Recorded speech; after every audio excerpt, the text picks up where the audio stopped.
नमस्कार, जय हिंद। तो इस वीडियो में हम बात करने वाले हैं मेथड्स ऑफ टीचिंग यानी कि शिक्षण की पद्धति या शिक्षण की विधियां। देखिए, सबसे पहले शिक्षण की पद्धति, शिक्षण की विधियां, ये एक ही बात है। और बात एक होने के साथ हिंदी में इसे ये कहते हैं और इंग्लिश में कहते हैं मेथड्स ऑफ टीचिंग। आप देखिए कि मान लीजिए कि आप किसी क्लास में पढ़ते हैं, उसमें दो चीज़ें होती हैं, एक होते हैं स्टूडेंट्स, एक होते हैं टीचर। तो वहाँ पे जो टीचर समझाते हैं बच्चों को, अब देखिए मान लीजिए कि किसी स्टूडेंट को कोई बुक पकड़ा दी जाए, कोई किताब पकड़ा दी जाए, वो उसे इतना अच्छे से समझ नहीं सकता जबकि टीचर उसे नहीं समझाए। यानी कि शिक्षक का हमारे जीवन में बहुत महत्वपूर्ण, बहुत इम्पोर्टेंट रोल है, महत्वपूर्ण भूमिका है। क्योंकि देखिए, हमें जब भी प्रॉब्लम आती है तो हम टीचर के पास जाते हैं, शिक्षक के पास जाते हैं, जो उसे आसानी से सॉल्व कर सकते हैं। सो शिक्षक विधियाँ क्या है? जब एक शिक्षक क्लास में आते हैं तो वो क्लास में कैसे पढ़ाते हैं? जैसे मान लीजिए आपको भी टीचर बनना है, अगर आपको क्लास में जाके बच्चों को पढ़ाना है, तो आप कौन से मेथड यूज़ करेंगे? और उसके अलावा टीचर्स क्लास में कौन से मेथड यूज़ करते हैं पढ़ाने के लिए? तो इसके बारे में चर्चा करेंगे। सो देखिए, यहाँ पे बात करते हैं।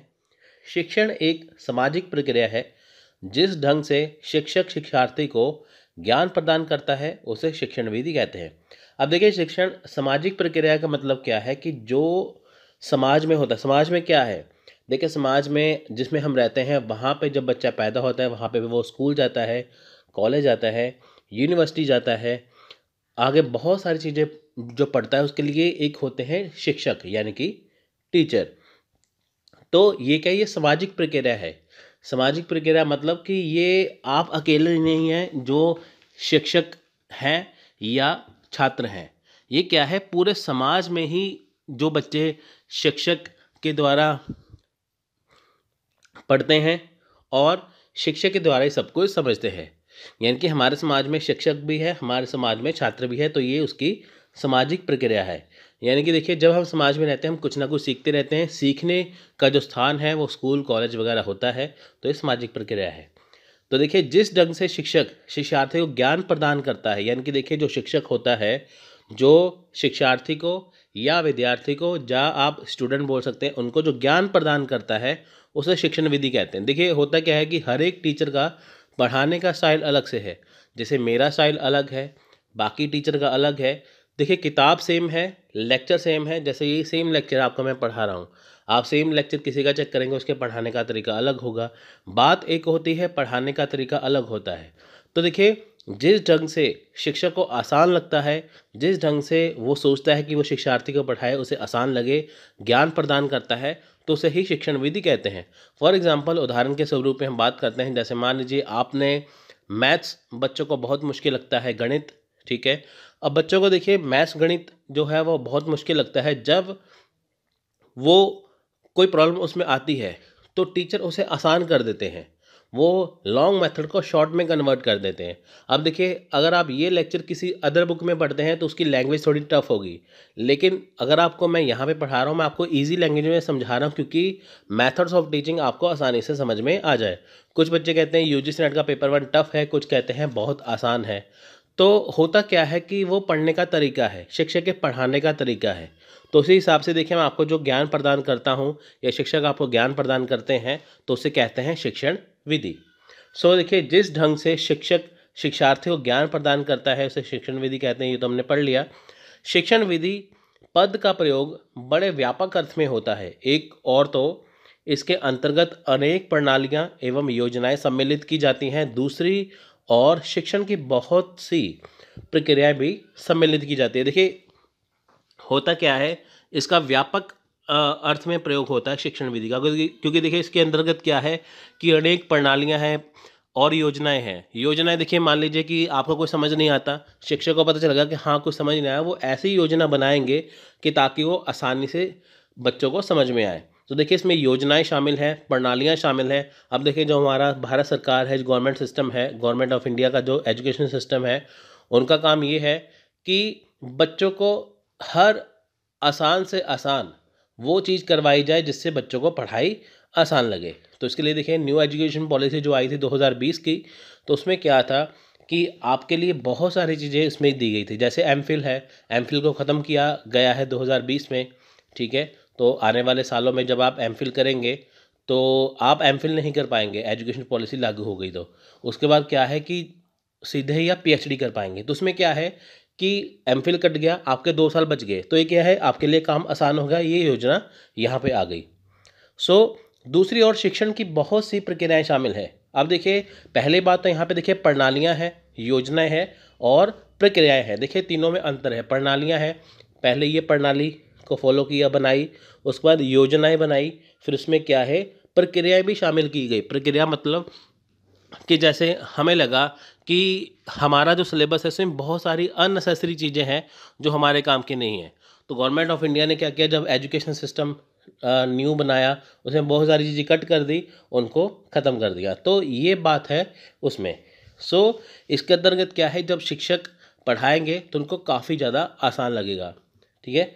और शिक्षा का उद्देश्य क्या है, बच्चों के अंदर छुपी प्रतिभा से उसकी पहचान करवाने और उसका मार्गदर्शन कर उसका कौशल निखारने, क्षमता में वृद्धि करने से है, ताकि बच्चे में रचनात्मकता का विकास हो और उसका जीवन स्वर्णिम दौर से गुजरे।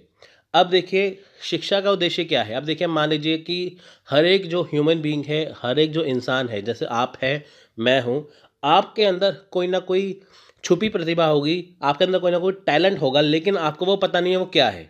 ठीक है। आपको वो पता नहीं आपके अंदर टैलेंट क्या है, लेकिन हर एक में होता है। अब शिक्षा के द्वारा क्या है, उसकी पहचान करवाई जाती है, उसका मार्गदर्शन किया जाता है, कि ताकि जो उसका कौशल है, जो उसका टैलेंट है, उसे निखारने में, उसकी क्षमता में वृद्धि की जा सके। ठीक है। और बच्चे में क्या है, रचनात्मकता का विकास हो, यानी कि बच्चे में कुछ क्रिएटिविटी आए और उसका जीवन जो है स्वर्णिम दौर से गुजरे। फॉर एग्जाम्पल देखिए, मान लीजिए कि आप पढ़ते हैं, आप में एक गुण है पढ़ाने का, यानी कि आप पढ़ते तो हैं लेकिन आप बच्चों को आसानी से पढ़ा सकते हैं। तो आपके अंदर क्या है, ये एक अच्छा सा गुण है। आपने देखा कि जो एक टॉपिक है आप उसे अच्छी तरह से समझा रहे हैं, लेकिन कोई अदर टीचर उसे अच्छे से समझा नहीं सकता। लेकिन वही टॉपिक जब आप बच्चों को समझाते हैं और बच्चों को आपका टॉपिक ज़्यादा आसान लगता है, तो ये क्या है, आपके अंदर छुपी प्रतिभा थी कि आपने हर एक टॉपिक को आसान करके पढ़ाया, तो आपके अंदर टैलेंट था। तो उसका देखिए मार्गदर्शन जब होगा, आप अपने कौशल को और ज़्यादा निखारेंगे, आप अपनी जो शिक्षण की पद्धति है उसे और ज़्यादा निखारेंगे, कि ताकि उसमें रचनात्मकता आए, यानी कि वो और ज़्यादा स्मूथ हो जाए और आपका जीवन स्वर्णिम दौर से गुजरे। मान लीजिए आप बहुत अच्छा पढ़ा रहे हैं, आपको पता लगा आपने बहुत अच्छा पढ़ाया, ठीक है, आपने उसे निखारा और आपको एक अच्छी जॉब मिल गई कहीं पे, तो आपका जो लाइफ है, जो आपके जीवन है, वो सेटल हो गया। तो ये चीज़ें होती हैं, बहुत सारी जो प्रतिभा होती है हर एक के अंदर, उसे शिक्षा द्वारा बाहर निकालना, उसे निखारना और बच्चों का जीवन अच्छा बनना, ये किसके द्वारा है, ये शिक्षा के द्वारा होता है।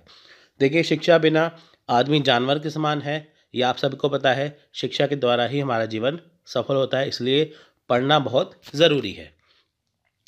सो हमने डेफिनेशन किया, हमने यहाँ पे छोटा सा ये किया। अब हम बात करते हैं आगे। सो देखिए, यहाँ पे उच्च अधिगम शिक्षण संस्थाओं में शिक्षण की पद्धति को सामान्य 2 भागों में बांटा जा सकता है। अब देखिए, जो शिक्षण है, यानी कि देखिए जो हमारा एजुकेशन सिस्टम है, उसमें शिक्षा जो है वो 2 प्रकार की होती है। शिक्षण 2 प्रकार का होता है, 2 भागों में बांटा जाता है। पहला है अध्यापक केंद्र पद्धतियाँ, यानी कि टीचर सेंटर्ड मेथड। दूसरा है अधिगम या शिक्षार्थी केंद्रित पद्धतियाँ, यानी कि लर्नर सेंटर्ड मेथड। अब देखिए, शिक्षण में 2 तरह की पद्धति है, हमारे शिक्षा प्रणाली में दर्ज है, एजुकेशन सिस्टम में दर्ज है। या तो अध्यापक केंद्र होता है, या शिक्षार्थी केंद्र, या विद्यार्थी केंद्रित, या अधिगम केंद्रित होता है। इसका मतलब क्या है कि टीचर अपने तरीके से पढ़ाता है, बच्चों को टीचर के अकॉर्डिंग चलना पड़ता है, वो है अध्यापक केंद्रित पद्धतियाँ। और शिक्षार्थी केंद्रित पद्धतियाँ क्या है, लर्नर सेंटर्ड मेथड, जब शिक्षक बच्चों के द्वारा, यानी कि जो बच्चों की ज़रूरत होती है उसको ध्यान में रखते हुए पढ़ाता है वो चीज़। तो इसे हम डिस्कस करते हैं पूरा ब्रीफली। सो देखिए, अध्यापक केंद्रित पद्धतियाँ क्या है, आप देख सकते हैं टीचर बने हुए हैं यहाँ पे। तो टीचर सेंटर्ड मेथड क्या है, यह पद्धति निर्देशक या शिक्षक केंद्रित शिक्षण पद्धति है। इस पद्धति में शिक्षक किसी विषय के ज्ञाता के रूप में भूमिका निभाता है। अब देखिए, यहाँ पे क्या है कि ये पद्धति क्या है, ये निर्देशक है या शिक्षक केंद्रित है, यानी कि देखिए निर्देशक का मतलब क्या है, निर्देश देना। अब क्लास में जब टीचर आते हैं तो हमें वो निर्देश देते हैं, वो हमारे निर्देशक बन जाते हैं कि हमें कैसे पढ़ना है, ये कैसे करना है, हम उनको फॉलो करते हैं। तो क्या है, वो पद्धति क्या है, निर्देशक पद्धति है, वो उसे कहते हैं शिक्षण केंद्रित पद्धति, जब हम टीचर के कहने पे चलते हैं, शिक्षक के कहने पे चलते हैं। इस पद्धति में शिक्षक किसी विषय के ज्ञाता के रूप में भूमिका निभाते हैं। ज्ञाता के रूप में मतलब क्या है, यानी कि मान लीजिए कोई भी सब्जेक्ट है, वो उसके ज्ञाता है।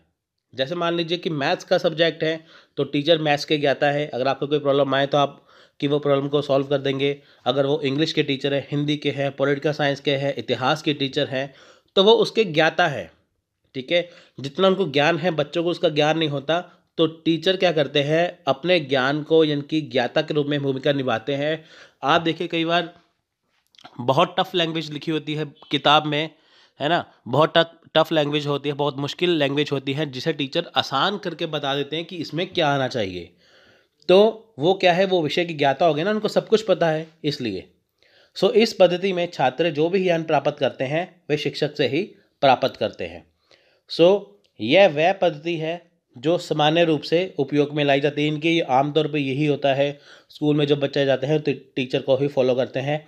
इसमें विषय को समझाने के लिए शिक्षक विद्यार्थियों को उचित निर्देश एवं सलाह देते हैं। इसमें देखिए जब भी विषय को समझाया जाता है टीचर के द्वारा, शिक्षक के द्वारा, तो वो विद्यार्थियों को निर्देश देते हैं, सलाह देते हैं। वो कहते हैं कि आप इसे ऐसे पढ़ लीजिए, आप इसे ऐसे पढ़ लीजिए, वो चीज़। व्याख्यान पद्धति इसका सबसे अच्छा उदाहरण, यानी कि देखिए जैसे व्याख्यान पद्धति, लेक्चर मेथड, ठीक है, ये सबसे बड़ा क्या है, उदाहरण है, सबसे अच्छा उदाहरण है। अब देखिए जब भी आप क्लास में जाते हैं, स्कूल हो, कॉलेज हो, यूनिवर्सिटी हो, वहाँ पे देखिए आपको लेक्चर समझाए जाते हैं। लेक्चर में क्या है कि जब आप लेक्चर के देखते हैं, लेक्चर में जब टीचर आपको पढ़ाते हैं तो बच्चे सामने बैठे होते हैं, टीचर खड़े होकर या बैठ के पढ़ाते हैं, तो आमने सामने जो है वो शिक्षण पद्धति। उसमें क्या है कि एक टॉपिक को समझाया जाता है, टीचर अच्छे से टॉपिक को समझाते हैं कि ये टॉपिक क्या है, ये पॉइंट्स क्या है, ये क्या है ना, तो बच्चे उसे अच्छे से समझते हैं। तो इस प्रकार की शिक्षण पद्धति में विद्यार्थी शिक्षा द्वारा बताई गई बातों को पूरी तरह से मानते हैं। यानी कि देखिए जब भी जब भी टीचर सेंटर मेथड है, अध्यापक केंद्रित पद्धतियाँ हैं, इसमें क्या है कि जब भी विद्यार्थी जो होता है वो टीचर की या शिक्षक की कई गई बातों को पूरी तरह से मानते हैं। अगर शिक्षक ने कह दिया कि आपको ये चीज़ करनी है तो आपको ये चीज़ करनी है। अब देखिए मान लीजिए कि कुछ चीज़ें आउट ऑफ सिलेबस हो, है ना, मान लीजिए किसी विषय को आप पढ़ रहे हो, उसमें 15 पॉइंट हैं, लेकिन आपको टीचर कहेंगे आप 15 करने की जरूरत नहीं, आप 10 करिए, तो आप 10 करेंगे तो आपका ईजिली हो जाएगा। तो इसमें क्या है कि आपको टीचर की बातों को मानना होता है। ये हमने पढ़ा शिक्षक केंद्रीय पद्धतियाँ या अध्यापक केंद्रीय पद्धतियाँ या टीचर सेंटर मेथड। अब हम बात करते हैं अधिगम या छात्र केंद्रित या शिक्षार्थी केंद्रित पद्धतियाँ, जिसे कहते हैं लर्नर सेंटर्ड मेथड। इस प्रकार की शिक्षण पद्धति में वैसे तो अधिगमकर्ता या विद्यार्थी सबसे प्रमुख होता है, लेकिन इसमें शिक्षक दोहरी भूमिका निभाते हैं। अब देखिए इसमें टीचर का काम क्या है, वो बढ़ जाता है। कैसे, पहले तो देखिए क्या है, टीचर ने अपना पढ़ा दिया बच्चों को, तो बच्चों ने पढ़ लिया, लेकिन अगर बच्चों को कुछ ना समझ आए, टीचर को फिर से पढ़ाना पड़ता है। इसमें दोहरी भूमिका आ गई ना, बच्चों को ध्यान में रखना कि किसका लेवल कितना है, किस हिसाब से पढ़ाना है वैसे। तो इसमें क्या है, वैसे अधिगम करता है, विद्यार्थी आते हैं, लेकिन इसमें शिक्षक की दोहरी भूमिका रहती है। अब इस विधि में शिक्षक या निर्देशक एक ही समय में शिक्षक एवं अधिगमकर्ता दोनों होते हैं। अब देखिए इस विधि में क्या है, जो शिक्षक है वो एक ही समय में शिक्षक भी है, अधिगमकर्ता भी है। वो कैसे, जैसे उसने पढ़ा दिया मान लीजिए टीचर ने क्लास में, अब बच्चों को कितना समझ में आया कितना नहीं, जब वो फीडबैक लेते हैं तो उन्हें खुद से पता चलता है कि बच्चों को कितना समझ में आया कि नहीं। फिर वो अपने तरीके से शिक्षक को अपने शिक्षण को क्या है, परिवर्तित करते हैं। शिक्षण में सफलता के लिए आवश्यक है कि शिक्षक परिवर्तित हो रही घटनाओं एवं प्रौद्योगिकी की जानकारी रखे। अब देखिए इसमें क्या है कि मान लीजिए कि जो सफल शिक्षक है, अब देखिए शिक्षक क्या करता है कि जैसे हमारे जो करंट अफेयर होते हैं, जैसे हमारे आसपास, जैसे मैंने आपको अभी बताया कि हमारी एजुकेशन पॉलिसी आई थी 2020 में, है ना, तो एजुकेशन पॉलिसी आई थी, उसमें बहुत सारी चीज़ें आई हैं, बहुत सारी चीज़ें फ़ायदे में हैं। एमकॉम काटा गया है, ओ सॉरी एमकॉम कह रहा हूँ, एमफिल काटा गया है उसमें, है ना, एमफिल को हटा दिया गया है। उसके बाद पीएचडी डायरेक्ट कर सकते हैं। तो ये सारी ही चीज़ें जो है वो आपके काम आएगी। यानी कि जब भी जो शिक्षक होते हैं उन्हें करंट अफेयर का पता होना चाहिए कि वो क्या करवा रहे हैं। तो इससे क्या है कि मान लीजिए कि कोई किताब आप पढ़ रहे हैं, फॉर एग्जांपल आपको मैं बताता हूँ, आपकी बहुत सारी किताबें होंगी जिसमें आप जो पेपर वन की किताब पढ़िए, वहाँ पे जो एक टॉपिक है स्वयं प्रभा का, वहाँ पे हर एक में 32 लिखा होता है, इसके 32 चैनल हैं। लेकिन अभी क्या है, 34 चैनल हो चुके हैं। अगर आप हमारे नोट्स पढ़ेंगे वहाँ पे आपको 34 चैनल दिखाई देंगे, ये अपडेटेड हैं, आप चेक कर सकते हैं कहीं पे भी। लेकिन जहाँ पे 32 लिखा है वो क्या है, वो अपडेटेड नहीं है, वो ओल्ड है। अब टीचर मान लीजिए कि बुक से 32 ही बोल देते हैं, है ना, 32 ही पढ़ा देते हैं, तो क्या है, वो घटनाओं से क्या है, घटनाओं से वो उन्हें घटनाओं के बारे में पता नहीं है कि घटनाएं कैसी चल रही, घटनाओं से परिचित नहीं है, ठीक है, उन्हें जानकारी नहीं है। इसलिए क्या है, उन्हें समय के साथ क्या है, अपने आप को अपडेट करना पड़ता है। जब उसका ज्ञान अद्यतन होगा तभी वह शिक्षण का कार्य अच्छी तरह से कर सकता है। देखिए, जब आपको ज्ञान आपको अच्छे से होगा, आपके आसपास क्या घट रहा है, तो आप अच्छे से क्या है, शिक्षण को अच्छी तरह से कर सकते हैं। एक अच्छा शिक्षक वही होता है जो निर्देशक करता के साथ साथ एक अच्छा संसाधन भी हो। यानी कि देखिए, एक अच्छा शिक्षक वही है जो निर्देश देने के साथ साथ क्या है, आपको हर चीज़ से अपडेट कर दे। जैसे मान लीजिए कि जो चीज़ वो पढ़ा रहे हैं उसमें कुछ नया आया है, वो नया ऐड कर सकते हैं, है ना। हमारे देश में जैसे देखिए, मंत्री बदलते हैं, सरकारें बदलती हैं, अब उनको पता होना चाहिए कि हमारा शिक्षा मंत्री कौन सा है, हमारा प्रधानमंत्री कौन सा है। तो ऐसे सब कुछ उनको पता होना चाहिए कि ताकि वो बच्चों को अच्छे से समझाएं, है ना, वो चीज़। उसके अलावा देखिए, इससे विद्यार्थियों को आवश्यक जानकारियाँ समय पे मिल जाती हैं। देखिए, इससे क्या है, विद्यार्थियों को क्या है, अच्छी जानकारियाँ या आवश्यक जानकारियाँ समय में मिलती हैं।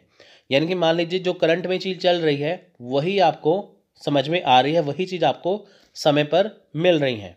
मान लीजिए आप पेपर वन की तैयारी करते हैं, आपने ओल्ड सिलेबस कर लिया, लेकिन जब आप एग्ज़ाम देने गए आपको ऐसे टॉपिक्स आ गए जो आपने पढ़ा उसके सिलेबस में थे ही नहीं, क्योंकि आपने ओल्ड पढ़ा है, सिलेबस आपका न्यू है।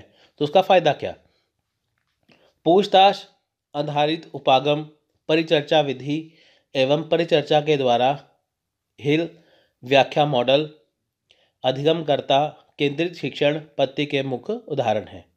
तो देखिए, पूछताछ पर आधारित, यानी कि शिक्षक से जब बच्चे सवाल जवाब करते हैं या जब शिक्षक पढ़ाने के बाद बच्चों से क्वेश्चन पुट करते हैं, वो चीज़, ठीक है, ये इसके उदाहरण है। तो इसे हम पूरा डिस्कस करेंगे आगे जाके जो भी है।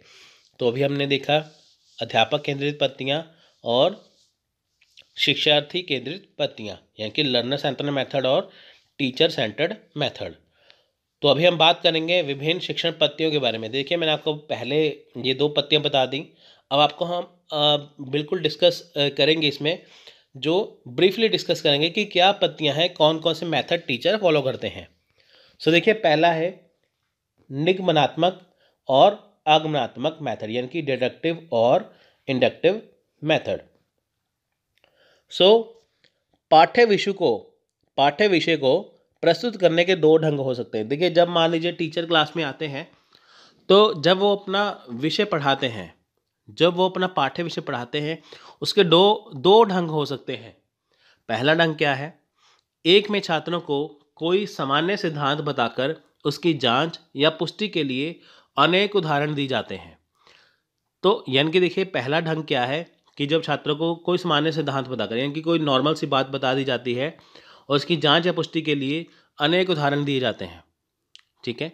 जैसे फॉर एग्जांपल मैंने आपको बताया कि मान लीजिए कि आप पेपर वन की तैयारी करते हैं, आपने कोई किताब पढ़ी, लेकिन उस किताब में क्या है, स्वयं प्रभा टॉपिक के 32 चैनल हैं, लेकिन अभी अपडेट होके 34 हो चुके हैं, ठीक है।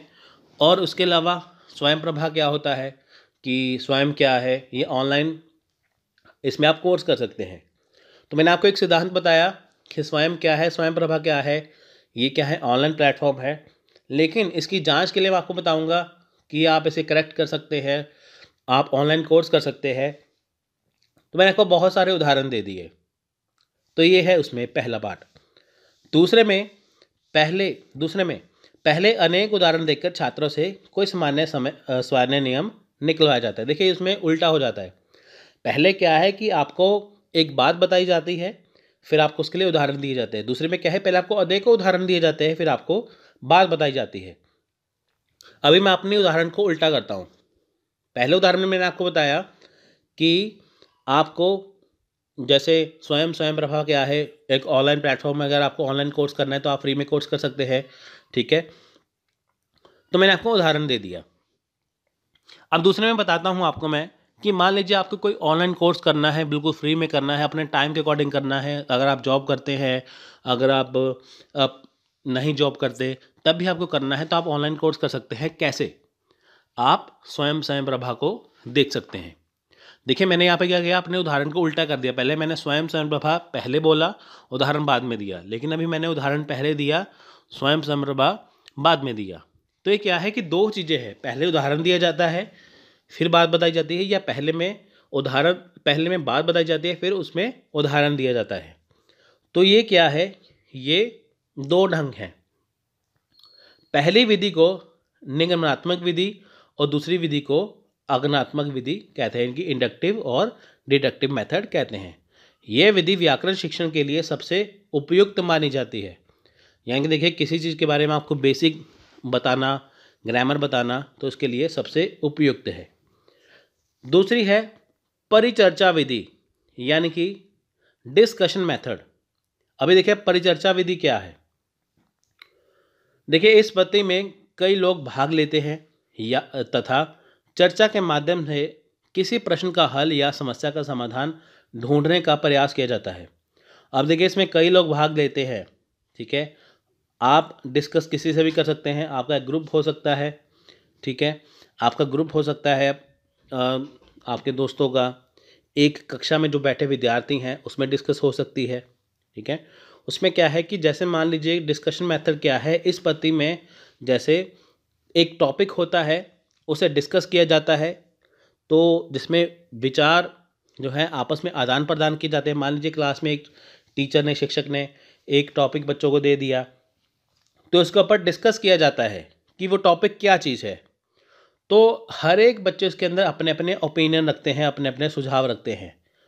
तो वो क्या है, उसका जो प्रश्न आपको दिया गया है उसका समाधान ढूंढना, उसका हल ढूंढना, वो चीज़, तो उसे कहते हैं परिचर्चा विधि, डिस्कशन मेथड, आपस में डिस्कस करना। इस पद्धति का उपयोग किसी समस्या के समाधान हेतु किया जाता है। इस पद्धति के मुख्य शिक्षण बिंदुओं पर बल दिया जाता है। देखिए इसमें क्या है, जो शिक्षण बिंदु है उसके ऊपर बल दिया जाता है। इस पद्धति का उपयोग करके यह निश्चित किया जाता है कि विद्यार्थी किसी अवधारणा या सिद्धांत को कितनी अच्छी तरह समझते हैं।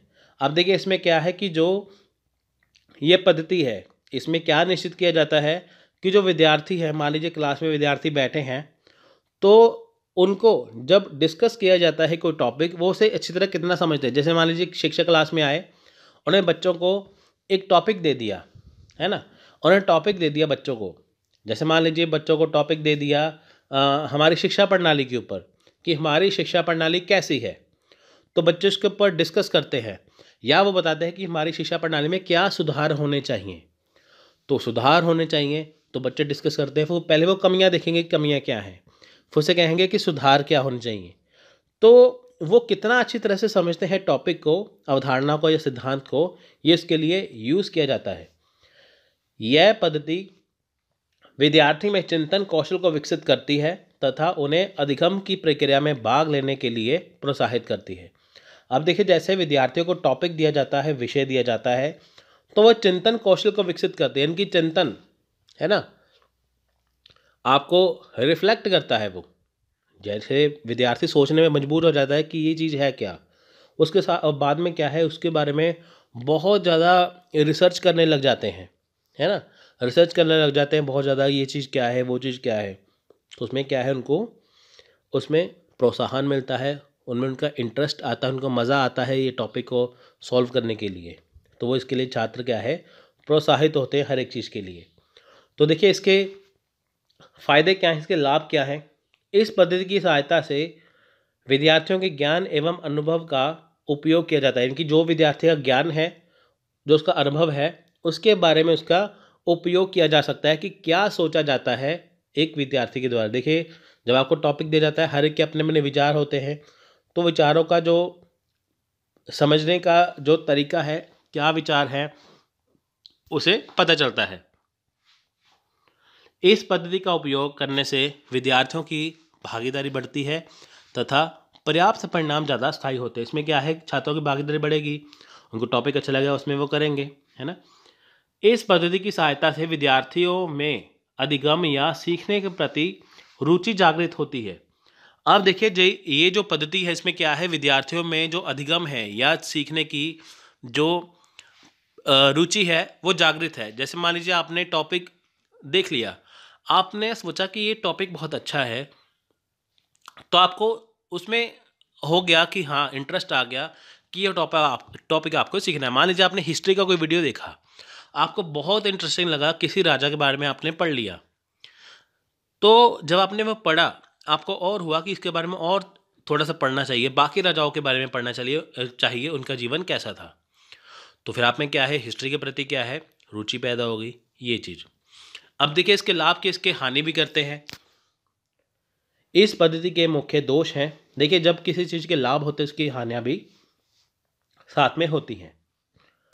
तो देखिए इस पद्धति के लिए उच्च कौशल युक्त निर्देशक या शिक्षक की आवश्यकता होती है। इसमें देखिए पहले क्या है कि शिक्षक की आवश्यकता है। मान लीजिए आपको टॉपिक दिया जाता है, अब जो आपका ज्ञान है वो सही है या गलत है, वो क्या उसमें कमी है, वो कौन करेक्ट करेगा और कौन सही करेगा, शिक्षक या निर्देशक, जिसको उस टॉपिक के बारे में अच्छे से पता हो। तो पहली बात तो ये होगी, अगर मान लीजिए निर्देशक या शिक्षक हो ही ना, तो जो आपकी सोच है उसमें अगर कोई कमी है, आपके ज्ञान में कमी है, तो वो करेक्ट नहीं हो पाएगी। इस पद्धति के लिए विद्यार्थियों का पहले से तैयार होना आवश्यक है। देखिए आपका तैयार होना आवश्यक है पहले। जैसे मान लीजिए कि शिक्षक क्लास में टॉपिक करते हैं, तो पहले वो बताते हैं कि हम इस टॉपिक के बारे में कल चर्चा करेंगे, है ना। तो आप पहले से उसे क्या है, पढ़ के जाते हैं। उसके बाद क्या है कि इस पद्धति का दोष एक यह भी है कि इसमें बहुत अधिक समय लगता है तथा केवल सीमित समूहों को या छोटे समूह को निर्देशित कर सकती है। इसमें क्या है कि बहुत समय लगता है, ठीक है। अब देखिए एक टॉपिक को डिस्कस करना है, जैसे लेक्चर है 1 घंटे का या 45 या 45 मिनट का, वो पूरा कई बार ख़त्म हो जाता है। तो उसमें क्या है कि केवल सीमित समूह को ही निर्देशित किया जा सकता है, यानी कि क्लास में अगर 40 बच्चे 50 बच्चे, उनको ही निर्देशित किया जा सकता है। सो ये इसमें परिचर्चा विधि। तो हमारा पॉइंट नंबर 3 है संश्लेषणात्मक तथा विश्लेषणात्मक, यानी कि सिंथेटिक एंड एनालिटिकल। सो देखिए इसमें क्या है कि दूसरे दृष्टिकोण से शिक्षण विधि के 2 अन्य प्रकार हो सकते हैं। यानी कि देखिए अगर हम कोई दूसरा दृष्टिकोण देखें तो उसमें शिक्षण विधि के 2 अन्य प्रकार हो सकते हैं। जैसे पाठ्य वस्तु को उपस्थित करने का ढंग यदि ऐसा है कि पहले अंगों का ज्ञान देकर तब पूर्ण वस्तु का ज्ञान करवाया जाता है, उसे बोलते हैं संश्लेषणात्मक विधि।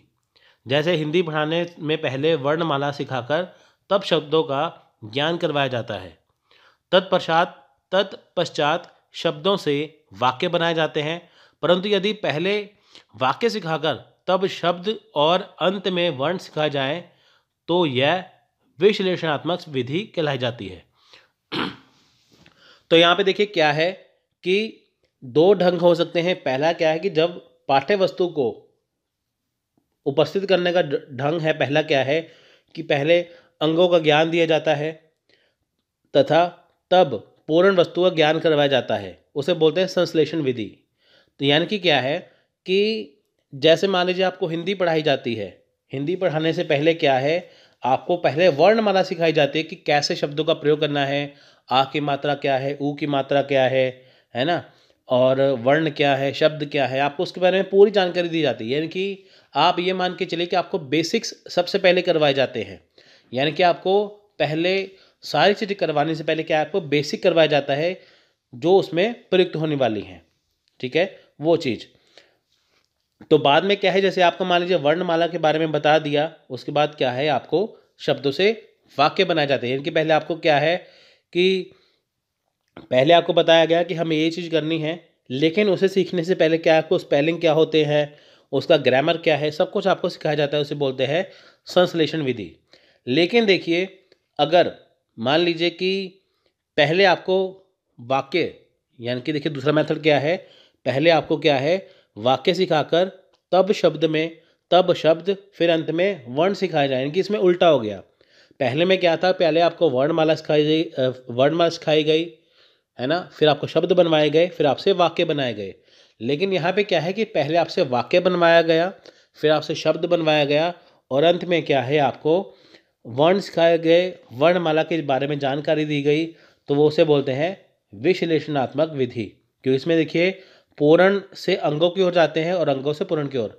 आपको मैं फॉर एग्जांपल एक और चीज़ बताता हूँ, संश्लेषण विधि। मान लीजिए मैंने इंसानी जो शरीर है, जो इंसानी शरीर है, ह्यूमन जो बॉडी है, उसमें देखिए पहले बताया कि ये आंखें हैं, ये नाक है, ये मुंह है, ये कान है, ये बाल है, ये पैर है, ऐसा करके, है ना, पहले ही बता दिया।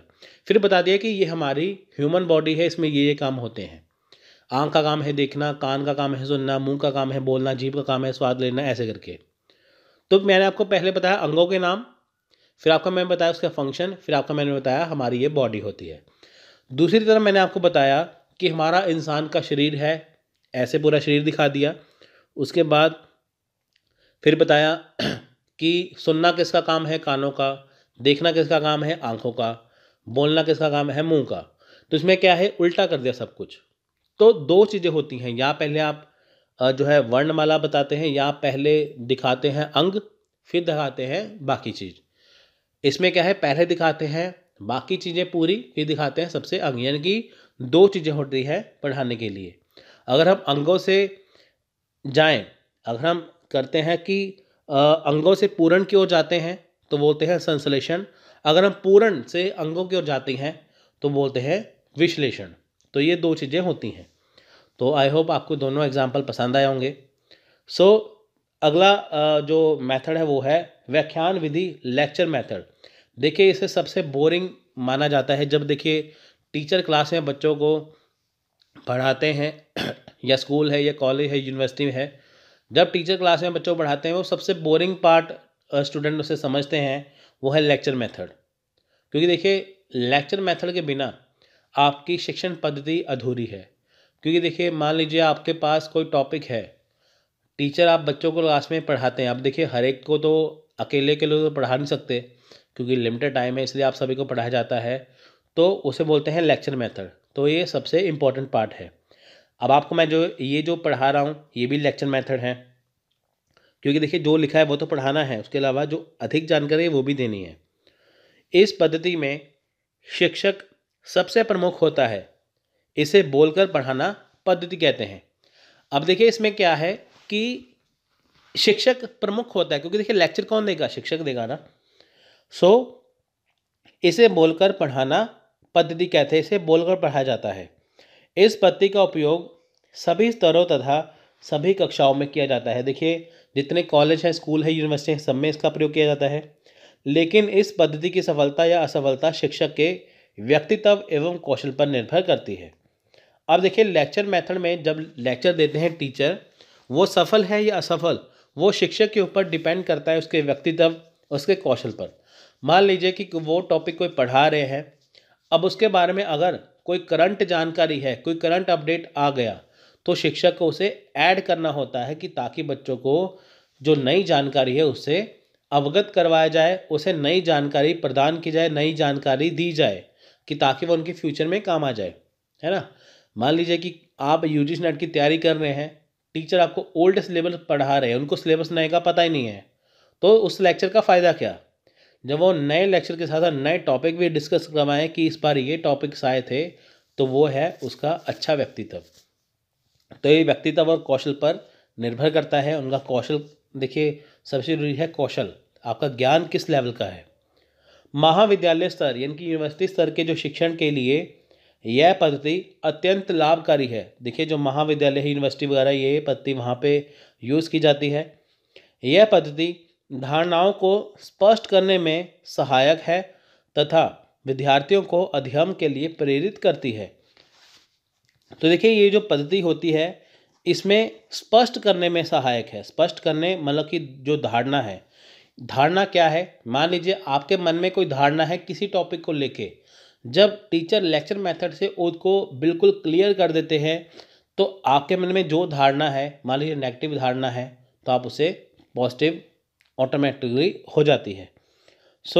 विद्यार्थियों के अध्ययन के लिए प्रेरित करती है। विद्यार्थियों को क्या करती है, पढ़ने के लिए प्रेरित करती है कि हाँ, क्योंकि देखिए जो टॉपिक मुश्किल है वो आसान लगता है। जैसे मान लीजिए आपको पेपर 1 मुश्किल लगे, अगर आप ये मेरा लेक्चर देख रहे हैं तो आपको ये टॉपिक आसान लगेगा क्योंकि समझने में आसानी है।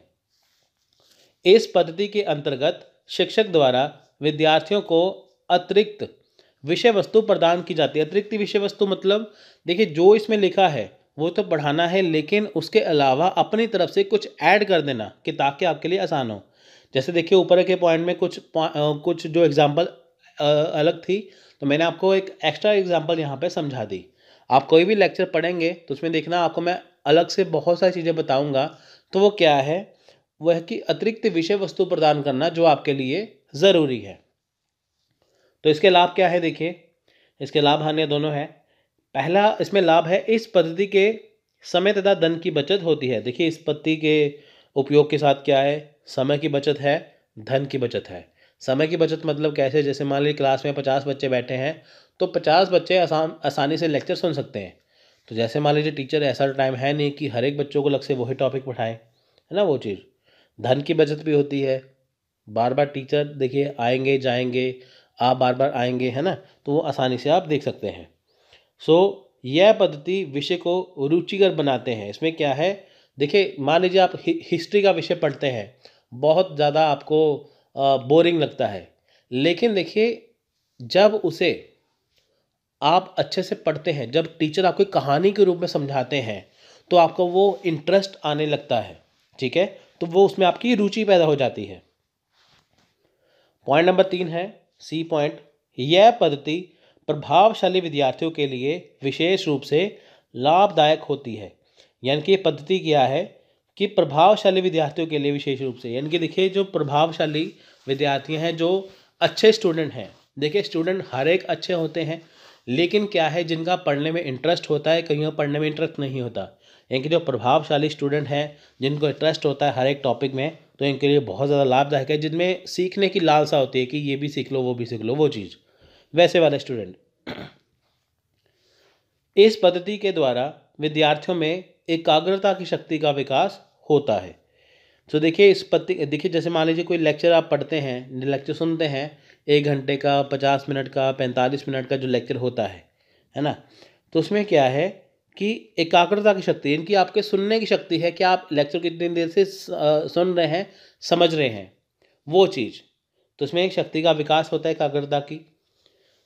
यह पद्धति निष्कर्ष एवं समीक्षा के लिए लाभदायक है। देखिए इसमें क्या है, निष्कर्ष और समीक्षा के लिए लाभदायक, यानी कि देखिए जो टॉपिक आपने पढ़ा है उसका निष्कर्ष क्या निकला, क्या वो पूर्ण हो गया, क्या वो अधूरा है ना, वो चीज़। और समीक्षा के द्वारा, समीक्षा क्या होती है कि आपको कितना समझ में आया, आपको समझ में बिल्कुल नहीं आया, आपको समझ में 50% आया, आपको समझ में पूरा ही आ गया, तो उसकी समीक्षा के लिए काफ़ी लाभदायक है। हम कहते हैं ना ये लेक्चर बहुत बढ़िया था यार, ये लेक्चर बिल्कुल बोरिंग था, तो बोरिंग वाले में समझ नहीं आया, दूसरे में समझ आपको आ गया।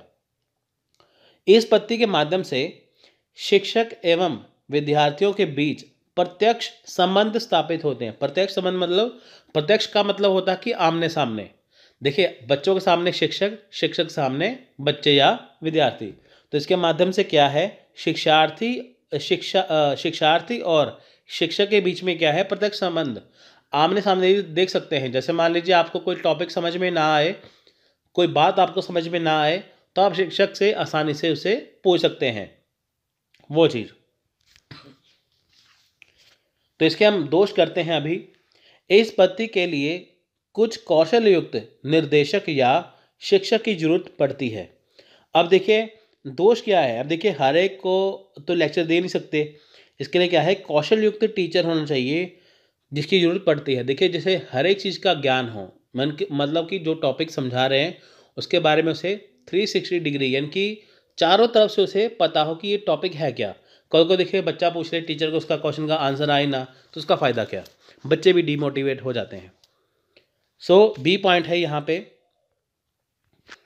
इस पत्ती का सबसे बड़ा दोष यह है कि इससे शिक्षकों पर अत्यधिक भार आ जाता है और इसे अधिगम के लिए उचित नहीं माना जाता। अब देखिए होता क्या है कि इसमें शिक्षकों पर अत्यधिक भार आ जाता है, क्योंकि देखिए हर एक टॉपिक को उन्हें डिटेल में समझाना होता है और इसे क्या है, अधिगम के लिए उचित नहीं माना जाता, क्योंकि देखिए बच्चे भी बोर हो जाते हैं कई बार, है ना। तो हर एक टॉपिक को लेक्चर के द्वारा जैसे कर दिया तो बोर हो जाता है। वैसे ये इसका देखिए दोष इतना मेरे ख्याल से इतना बढ़िया नहीं है, क्योंकि देखिए टीचर का काम है कि बच्चों का जो भार है वो अपने ऊपर लेना, इससे शिक्षकों को भार नहीं है। क्योंकि देखिए बच्चों का काम आसान करे शिक्षक का काम है। चाहे देखिए शिक्षक के ऊपर भार है, लेकिन फिर भी इसमें दोष बताया गया है कि अधिक भार है और अधिगम के लिए उचित नहीं माना जाता, क्योंकि देखिए बच्चे फिर डिपेंड हो जाते हैं टीचर के ऊपर ही। ये बात इसमें हो सकती है कि बच्चों का डिपेंड होना, निर्भर होना बच्चों के ऊपर, और बच्चों का डिपेंड होना शिक्षक के ऊपर।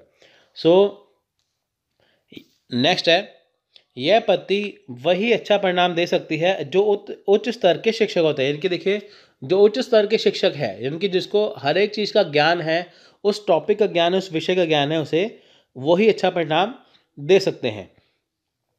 यह पद्धति के सामान्यता विद्यार्थी निष्कर्ष रहते हैं तथा वे कक्षा में साधारण श्रोता के समान मूक दर्शक बनकर बैठे रहते हैं। देखिए इसमें क्या है कि जो विद्यार्थी हैं वो निष्क्रिय है, यानी कि विद्यार्थी कुछ कर नहीं सकते, सिर्फ वो सुन सकते हैं टीचर की बातों को।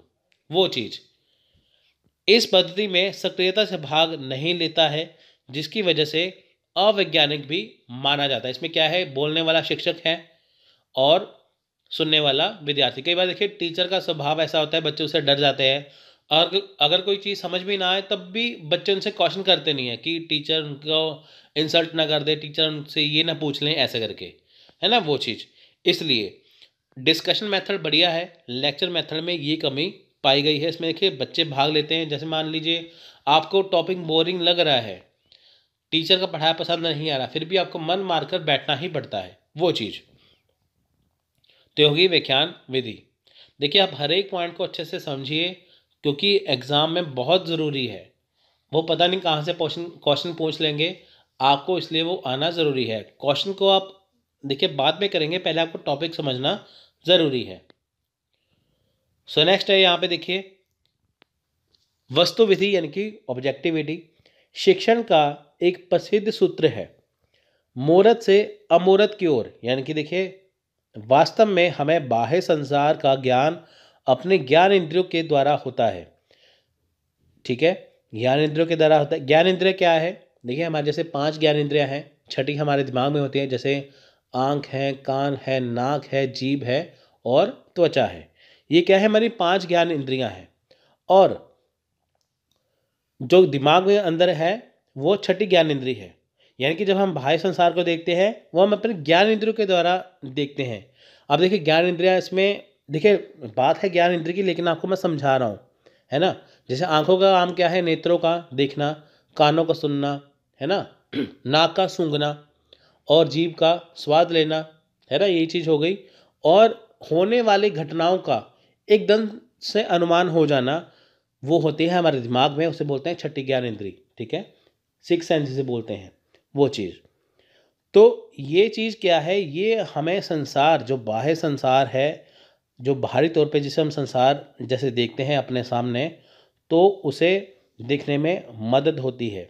ठीक है, नेत्र क्या है, प्रमुख है। अब देखिए आंखों के साथ ही हम सब कुछ देखते हैं, आंखें नहीं होंगी तो दुनिया क्या है हम देख नहीं पाएंगे, वो चीज़। किसी वस्तु पर दृष्टि पड़ते ही हमें उसका सामान्य परिचय मिल जाता है। अब देखिए जब आप कोई वस्तु को देखते हैं आपको उसका सामान्य परिचय मिल जाता है ना। जैसे मान लीजिए कि आप निकले हैं, आपके सामने एक गाड़ी खड़ी है, तो आप उसे देखेंगे आपको होगा ये गाड़ी है ना। तो उसका काम क्या है, उसमें 4-5 बंदे बैठ के कहीं पे जा सकते हैं। आपने और चीज़ देखी, आपको वहाँ पे हरे भरे पेड़ दिखाई दिए, जंगल दिखाई दिया, ट्रैफिक दिखाई दिया और बहुत सारी चीज़ दिखाई दी। जब भी आप किसी चीज़ को देखते हैं, आपके दिमाग में फटाफट उसका परिचय मिल जाता है कि वो चीज़ क्या है। वो चीज़ तो वो बोलते हैं, वो आती है वस्तु विधि के अंदर। अतः मूर्त वस्तु ज्ञान प्रदान करने का सबसे सरल साधन है। तो ज्ञान देखिए प्रदान करने का सबसे बढ़िया साधन यही है। इसलिए आरंभ से वस्तु विधि का सहारा लिया जाता है, अर्थात बच्चों को पढ़ाने के लिए वस्तुओं का प्रदर्शन करके उनके विषय में ज्ञान प्रदान किया जाता है। यहाँ तक कि अमूर्त को भी मूर्त बनाने का प्रयास किया जाता है। जैसे 3 और 2 5 को समझाने के लिए छात्रों के सम्मुख 3 गोलियां रखी जाती है, फिर उनमें 2 गोलियां और मिलाकर एक साथ गिनने तथा 3 और 2 5 स्पष्ट हो जाता है। देखिए मूर्त क्या है कि जो आपको दिखाई देता है, अमूर्त क्या है जो आपको दिखाई नहीं देता। पहली बात तो इन शब्दों को पहचानिए। अमूर्त का मतलब क्या है कि जो चीज़ दिखाई नहीं देती। मूर्त क्या है, जो चीज़ दिखाई देती है। ठीक है, आपको दिखाया, इसमें एग्जाम्पल दिया, आपको दिखाना है 5, आपको पता है ये 5 है, या आपको दिखाई दे रही है कि आपके पास 5 है, 5 चीज़ें हैं, लेकिन ये 5 कैसे बना। आपको बताया कि ये 3 गोलियां हैं, ये 2 गोलियां हैं। ठीक है, यहाँ पे आपको 3 और 2 दिखाई दे रहे हैं, 5 दिखाई नहीं दे रहा। जब हम 3 और 2 को मिक्स करेंगे फिर वो बनेंगे 5। तो आपको दिखाई देता है कि देखिए हमने 3 और 2 को मिलाया, बन गया 5। पहले आपको 5 दिखाई दिया, लेकिन 3 और 2 में 5 नहीं दिखाई दिया, उनको मिला के 5 बनाया गया। तो ये क्या है, मूर्त से अमूर्त की ओर। यानी कि 5 था, लेकिन वो कैसे बना, वो था अमूर्त की ओर। ठीक है, वो चीज़। सो नेक्स्ट है प्रदर्शन विधि, यानी कि परफॉर्मेंस मेथड।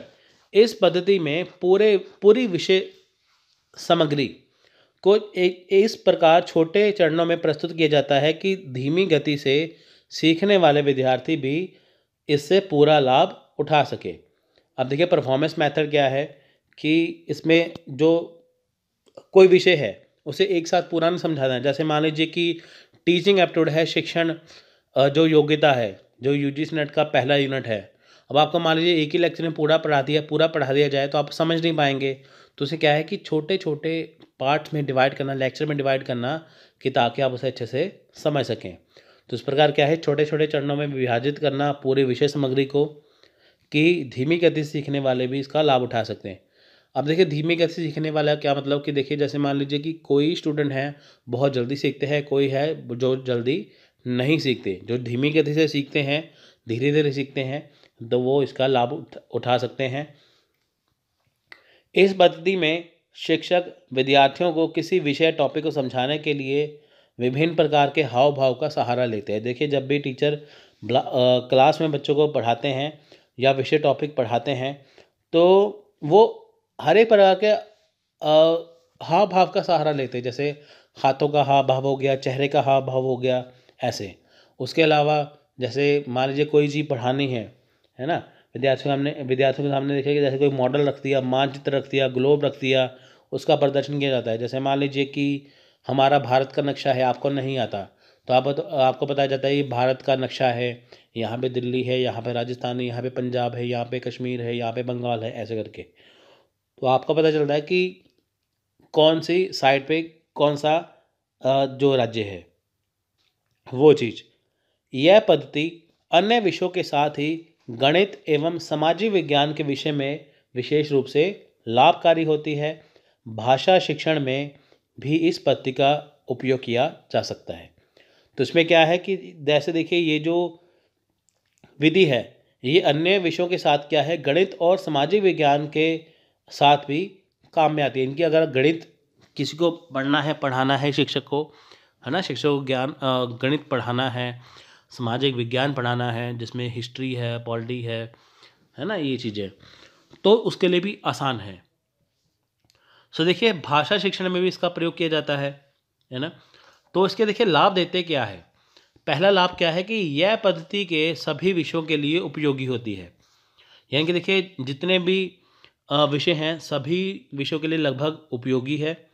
यह विद्यार्थियों की रुचि को बनाए रखने में सहायता प्रदान करती है। अब देखिए इससे क्या है, विद्यार्थियों की रुचि इसमें बनी रहती है, क्योंकि देखिए जब उसको ग्लोब दिखाया जाए, उसे मानचित्र या मॉडल दिखाया जाए, तो उसमें होता है कि यार हाँ ये चीज़ उसको इंटरेस्ट पैदा होता है इसमें। दूसरा पॉइंट क्या है, यह पद्धति विद्यार्थियों की अनेक शक्तियों का विकास करती है या उन्हें स्थायी ज्ञान प्राप्त करने में सहायता करती है। देखिए उसमें अनेक शक्तियों का विकास होता है। अनेक शक्तियाँ मतलब पहले उसे, देखिए जैसे मान लीजिए मॉडल रखा है सामने, तो पहले उसे ज्ञान होता है पढ़ने के लिए।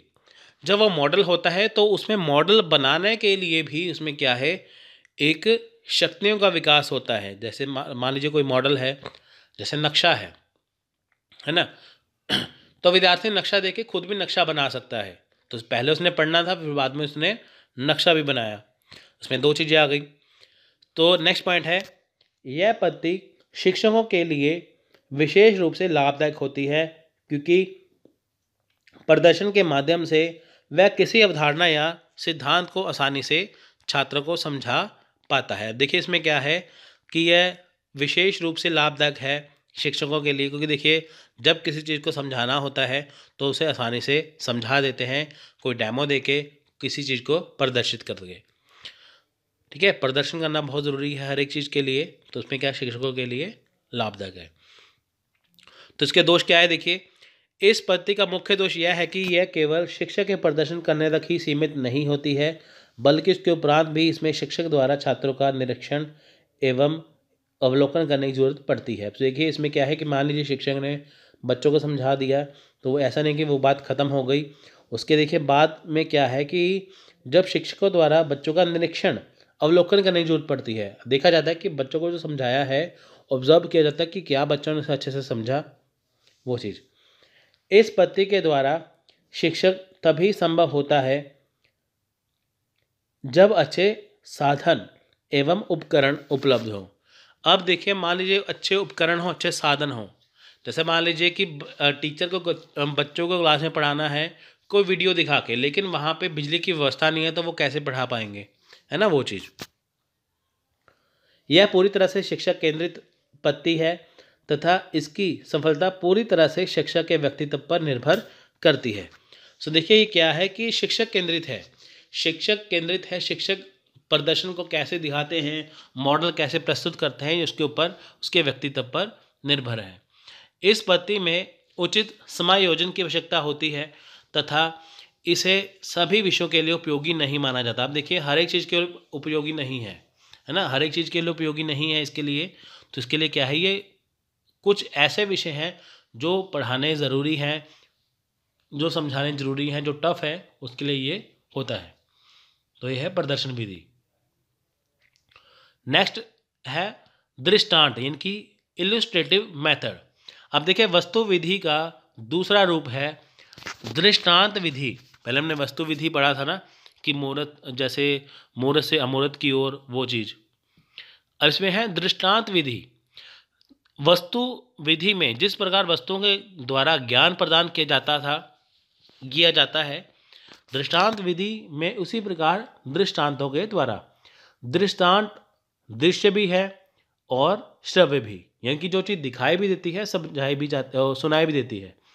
जैसे इसमें चित्र है, मानचित्र है, चित्रपट है आदि के द्वारा वस्तु का स्पष्टीकरण किया जाता है। साथ ही उपमा, उदाहरण, कहानी, चुटकुला आदि के द्वारा भी विषय का स्पष्टीकरण होता है।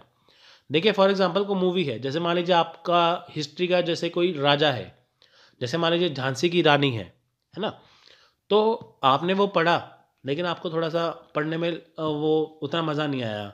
भगत सिंह के बारे में, झांसी की रानी के बारे में, गांधी, महात्मा गांधी के बारे में, है ना, ऐसे करके फॉर एग्जांपल जब आपने उनकी मूवी देखी आपको वो अच्छे से समझ में आ गया, तो वो क्या है, आपको चीज़ दिखाई भी दी, सुनाई भी दी, आपको वो अच्छे से समझ में आ गया, तो वो है दृष्टांत विधि, वो चीज़।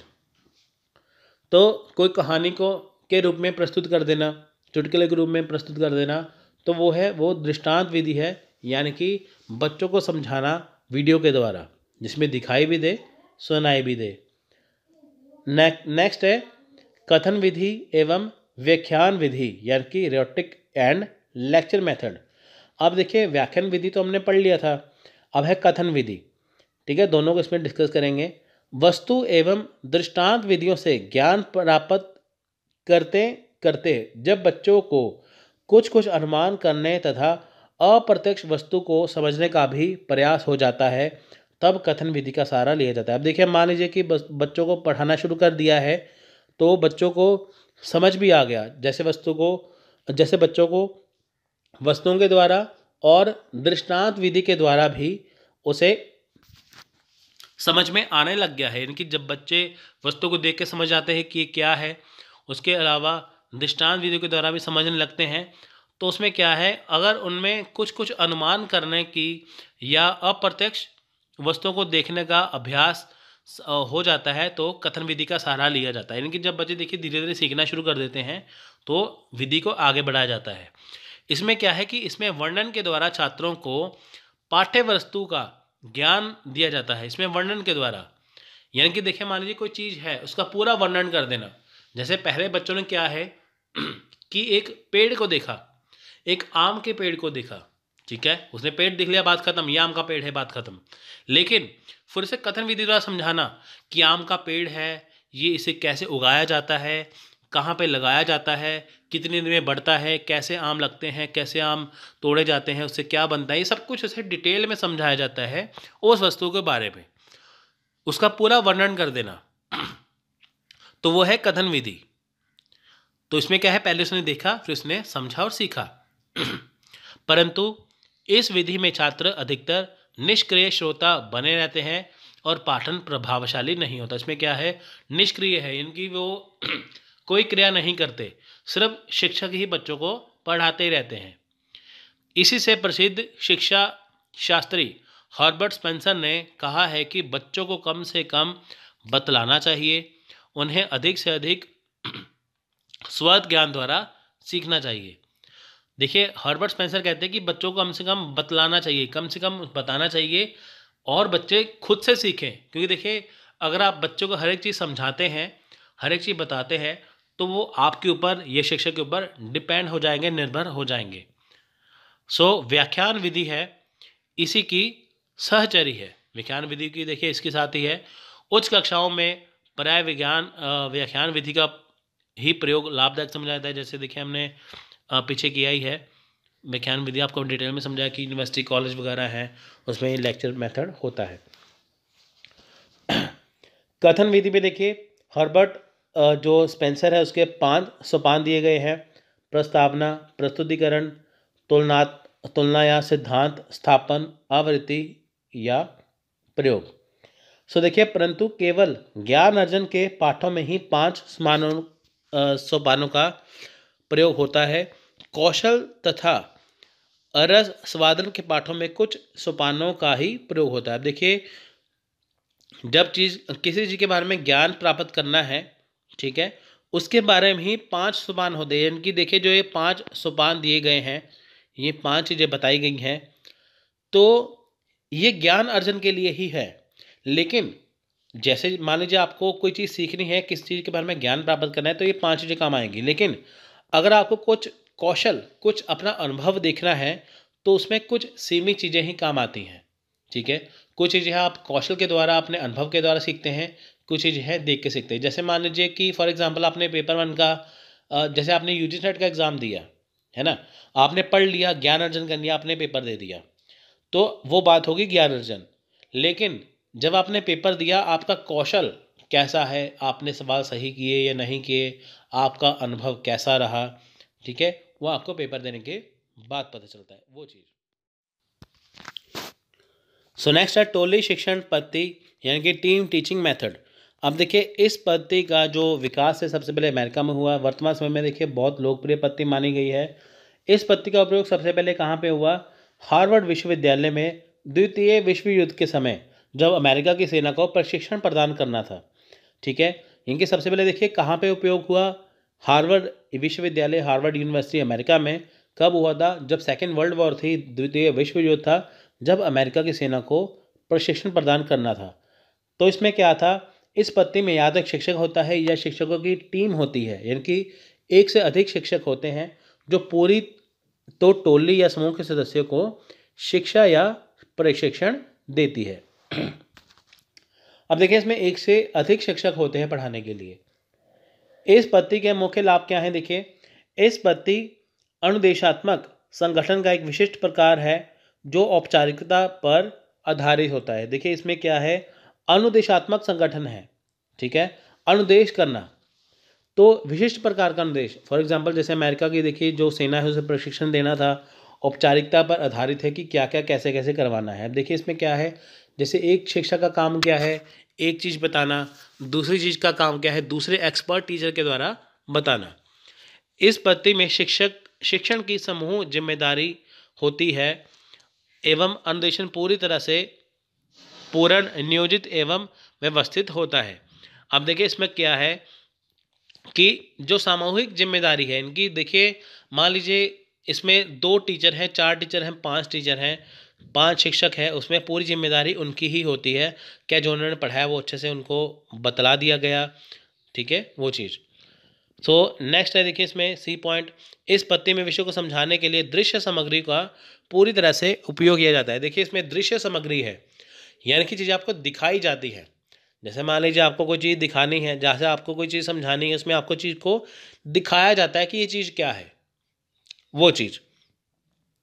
इस पद्धति में शिक्षण करते समय विद्यार्थियों की कठिनाइयों एवं आवश्यकताओं का पूरी तरह से ध्यान रखा जाता है। देखिए मान लीजिए कि आपको लेक्चर दिया जाता है, ठीक है, तो उसमें क्या है कि मान लीजिए आपको कोई चीज़ समझ में नहीं आ रही, कोई कठिनाई आ रही है और उसके साथ साथ आपको किसी चीज़ की आवश्यकता है, तो उसका पूरा पूरा ध्यान रखा जाता है। सो अगला पॉइंट है, यह पद्धति अधिगम प्रक्रिया को उपयोगी बनाने के लिए काफ़ी उपयोगी होती है। अब देखिए इसमें क्या है, जो अधिगम की जो प्रक्रिया है उसे अच्छा बनाया जाए, इनकी विद्यार्थियों को जो सिखाया जाता है वो उन्हें अच्छी तरह से समझ में आए, इसके लिए ये उपयोगी होती है। यह पद्धति में या इस पद्धति में विद्यार्थियों का अध्यापकों को वाद विवाद की सहायता से नए ज्ञान को प्राप्त करने का सहारा या अवसर दिया जाता है। अब देखिए इसमें क्या है कि मान लीजिए शिक्षक ने बच्चों को पढ़ाया, तो बच्चों को कुछ समझ में आया या नहीं, अगर वो टीचर से कुछ बात पूछते हैं, टीचर उनका जवाब देते हैं, तो क्या है, वाद विवाद की सहायता से क्या है, नया ज्ञान प्राप्त होता है। इनकी देखिए जो विद्यार्थी के मन में ज्ञान है किसी विषय वस्तु को लेके, उसको करेक्ट करना किसका काम है, शिक्षक का, तो उसमें क्या है, नया ज्ञान आता है। सो नेक्स्ट है, इस पद्धति द्वारा शिक्षण करने से मानव संबंधों का विकास होता है। यह छात्रों को सामूहिक कार्य करने की प्रेरणा देती है। इसमें क्या है, देखिए मानव संबंधों का विकास होता है, इसमें क्या है, छात्रों को सामूहिक कार्य करने की प्रेरणा देती है। इनकी देखिए सामूहिक कार्य, जैसे देखिए छात्र समूह में बैठ के सीखते हैं ना, जैसे 40 छात्र हैं, 50 छात्र हैं, है ना, तो उनमें क्या है, ये उसकी प्रेरणा देती है। तो देखिए इसमें क्या है कि जैसे मान लीजिए बच्चे क्लास में बैठे हैं, कोई विषय समझाया जाता है, तो बच्चे आपस में उसको डिस्कस करते हैं आपस में कि ये चीज़ कैसी है, वो चीज़ कैसी है। तो बच्चों में क्या है कि सामूहिक कार्य करने की प्रेरणा होती है उसमें। इस पद्धति का प्रयोग करने पर शिक्षक को विद्यार्थियों की अनुशासनहीनता का सामना नहीं करना पड़ता। देखिए इसमें क्या है कि विद्यार्थियों की अनुशासनहीनता, अनुशासन का मतलब है जैसे देखिए जो शिक्षक क्लास में बच्चों को पढ़ाते हैं, बच्चों का काम होता है सुनना, है ना, तो लेक्चर में मेथड में क्या है, बच्चे सुनते हैं। इसमें क्या है कि बच्चे साथ में सवाल जवाब भी कर सकते हैं, तो इसमें अनुशासनहीनता का सामना इतना नहीं होता कि हाँ वो फॉलो करना ज़रूरी है, तो बच्चों को आसानी होती है इसमें। इस पद्धति द्वारा शिक्षण प्रदान किए जाने से विद्यार्थियों को विशेषज्ञों एवं अनुभवी अध्यापकों से लाभ प्राप्त होता है। वह नियोजित तरीके से शिक्षण प्राप्त कर पाते हैं। अब देखिए इसमें क्या है कि जो शिक्षक है, जो क्लास में जैसे पढ़ाते हैं, जैसे मान लीजिए कि शिक्षण प्रदान करने से क्या है, जो विद्यार्थी उसमें अनुभव आता है ना, अनुभव किससे आता है, शिक्षक के द्वारा। जैसे मान लीजिए क्लास में बच्चे को पढ़ा रहे हैं शिक्षक, तो वो काफ़ी अनुभवी तरीके से पढ़ा रहे हैं, यानी कि जो देखिए लिखा है वो तो समझाना है, उसके अलावा वो काफ़ी तरीके से अच्छे तरीके से पढ़ा रहे हैं, नियोजित तरीके से पढ़ा रहे हैं, तो वो बच्चों को आसानी से समझ में आता है। टीचर का काम क्या है कि बच्चों को आसानी से समझाना, कि ताकि उसे आसानी से वो समझ पाए, तो ये इसके लिए काम आती है। सो इसमें क्या है, दोष क्या है इसमें, यह शिक्षण पद्धति परस्पर सहयोग एवं सफलता पर आधारित है। इसमें क्या है कि देखिए, परस्पर सहयोग है, सफलता है। परस्पर सहयोग क्या है, देखिए जब बच्चे सुनते हैं, बच्चों को सहयोग करना चाहिए आपस में, हूटिंग वगैरह नहीं करनी चाहिए, बच्चों को शोर नहीं मचाना चाहिए, है ना, वो चीज़। अगर वो ऐसा करेंगे तो टीचर समझाएंगे कैसे। टोली शिक्षण पद्धति एवं टोली शिक्षण पद्धति पूर्व नियोजित योजना पर निर्भर होती है। देखिए, पूर्व नियोजित योजना है कि बच्चों को पढ़ाना क्या है ना, ऐसा नहीं कि आते ही टॉपिक कोई भी शुरू कर दिया, तो बच्चों को क्या पढ़ाना है वो इस पर निर्भर है। यदि टोली का कोई एक सदस्य अनुपस्थित हो जाए तो टोली शिक्षण में बाधा पैदा होती है। देखिए, जैसे मान लीजिए कि बच्चों को जैसे पढ़ाना है, मान लीजिए 2 टीचर है क्लास में, उनको बच्चों को पढ़ाना है ना, तो मान लीजिए उसमें एक टीचर अनुपस्थित हो, एक आया ही ना हो, दूसरा टीचर हो, तो उसमें बाधा क्या है उत्पन्न हो जाती है कि जो बच्चों को दूसरे टीचर ने समझाना था, वो पहले वाले टीचर को समझा नहीं सकते, तो काम तो उनका है, तो उनका लेक्चर क्या है, अधूरा रह सकता है इसमें। नेक्स्ट पॉइंट है व्यक्तिगत विभिन्नता। व्यक्तिगत भिन्नताओं के कारण इस शिक्षण पद्धति में सामंजस्य का अभाव पाया जाता है, जिसके कारण शिक्षण में कठिनाई आती है। देखिए, व्यक्तिगत भिन्नताओं के कारण, जैसे मान लीजिए कि आप बिलोंग करते हैं पंजाब से, है ना, तो या आप पंजाब से बिलोंग करते हैं, आप कहीं पे टीचर है, पंजाबी में आप लेक्चर दे रहे हैं, लेकिन वहाँ पे हिंदी सुनने वाले हैं या तमिल वाले स्टूडेंट भी हैं बैठे हुए, मिक्स करके बैठे हुए हैं, तो वो आपकी वो बात को समझ नहीं पाएंगे, है ना, वो चीज़ ऐसे करके। ये एग्जाम्पल है। अगर आप इंग्लिश में समझाते हैं तो देखिए, बहुत सारे जो हिंदी मीडियम के छात्र हैं वो समझ नहीं पाएंगे, तो इसमें क्या है, बाधा आ सकती है। तो यह शिक्षण पद्धति महाविद्यालय पर अतिरिक्त आर्थिक व्यय का भार डालती है। तो देखिए, ये शिक्षण पद्धति है, क्या है, अतिरिक्त आर्थिक व्यय का भार डालती है। जैसे मान लीजिए कि कोई क्लास, उसमें ओनली ब्लैक बोर्ड लगा है, लेकिन इसको समझाने के लिए क्या है, उनको वीडियो दिखानी पड़ेगी, उनको इसमें बहुत चीज़ दिखानी पड़ेगी, तो उसमें क्या है, इसका जो भार है वो विद्यालय के ऊपर है उनको, क्योंकि अरेंजमेंट करके देना पड़ेगा सब चीज़ का, तो इसका आर्थिक जो व्यय का भार है वो विद्यालय पर पड़ता है। नेक्स्ट है प्रश्नोत्तर विधि या सुकराती विधि। देखिए, प्रश्नोत्तर विधि क्या है कि प्रश्न या क्वेश्चन आंसर का मेथड जो है, इसे सोक्रेटिक मेथड भी कहते हैं। देखिए, प्रश्न यद्यपि एक युक्ति है, फिर भी सुकरात ने प्रश्नोत्तर को एक विधि के रूप में प्रयोग करके इसे अधिक महत्व प्रदान किया है। इसी से इसे सुकराती विधि कहते हैं, यानी कि प्रश्न और उत्तर जो विधि है, इसमें प्रश्नकर्ता से ही प्रश्न किए जाते हैं और उसके उत्तरों के आधार पर उसी से प्रश्न करते करते अपेक्षित उत्तर निकलवाया जाता है। यानी कि देखिए, जो एक प्रश्न करने वाला है उसी से प्रश्न किए जाते हैं, और जो उत्तर देता है उसके आधार पर क्या है, प्रश्न करते करते एक उत्तर निकाला जाता है। देखिए, जैसे काउलर के अनुसार शिक्षण मुख्य रूप से प्रश्नों के द्वारा होना चाहिए। शिक्षण क्या है, मुख्य रूप से प्रश्नों के द्वारा होना चाहिए। देखिए, मान लीजिए जैसे क्लास में टीचर बच्चों को पढ़ाते हैं, शिक्षक बच्चों को पढ़ाते हैं, कोई चीज़ पढ़ाते हैं, तो जैसे बच्चे क्वेश्चन पुट करते हैं, ये चीज़ कैसे है, वो चीज़ कैसे है, ये चीज़ क्या है, वो चीज़ क्या है, तो टीचर ने प्रश्न पूछा, उनके प्रश्नों से ही प्रश्न पूछे गए, तो उसके बाद जो उत्तर सामने आया उससे एक स्पष्ट उत्तर निकाला गया। तो देखिए, प्रश्न पूछने का महत्व क्या है, आवश्यकता क्या है, प्रश्न पूछना क्यों जरूरी है, चाहे वो टीचर पूछें, चाहे वो शिक्षक, चाहे वो विद्यार्थी पूछे, वो क्यों जरूरी है। देखिए, पूर्व ज्ञान का पता लगाकर आगे आने वाले ज्ञान से उसका संबंध जोड़ने के लिए प्रश्न पूछने की आवश्यकता, मतलब क्या है, देखिए, पूर्व ज्ञान का पता लगाकर। देखिए, जैसे मान लीजिए कि टीचर बच्चों को क्लास में पढ़ाते हैं, है ना, तो कोई टॉपिक शुरू करना है, तो बच्चों को उस टॉपिक के बारे में कितना पता है, तो ये जानना तो बहुत ज़रूरी है। तो उसके लिए क्या है, उसका पूर्व ज्ञान का पता लगाना कि वो कितना कितना उन्हें पता है, कि ताकि उनको उस लेवल के लिए पढ़ाया जाए। तो ये उसका मेन पार्ट है, ठीक है, पूर्व ज्ञान का पता लगाना और आगे आने वाले ज्ञान से उसका संबंध जोड़ना। यह ज्ञात करने के लिए कि बच्चे ने पढ़े हुए पाठ से कितना ज्ञान अर्जित किया।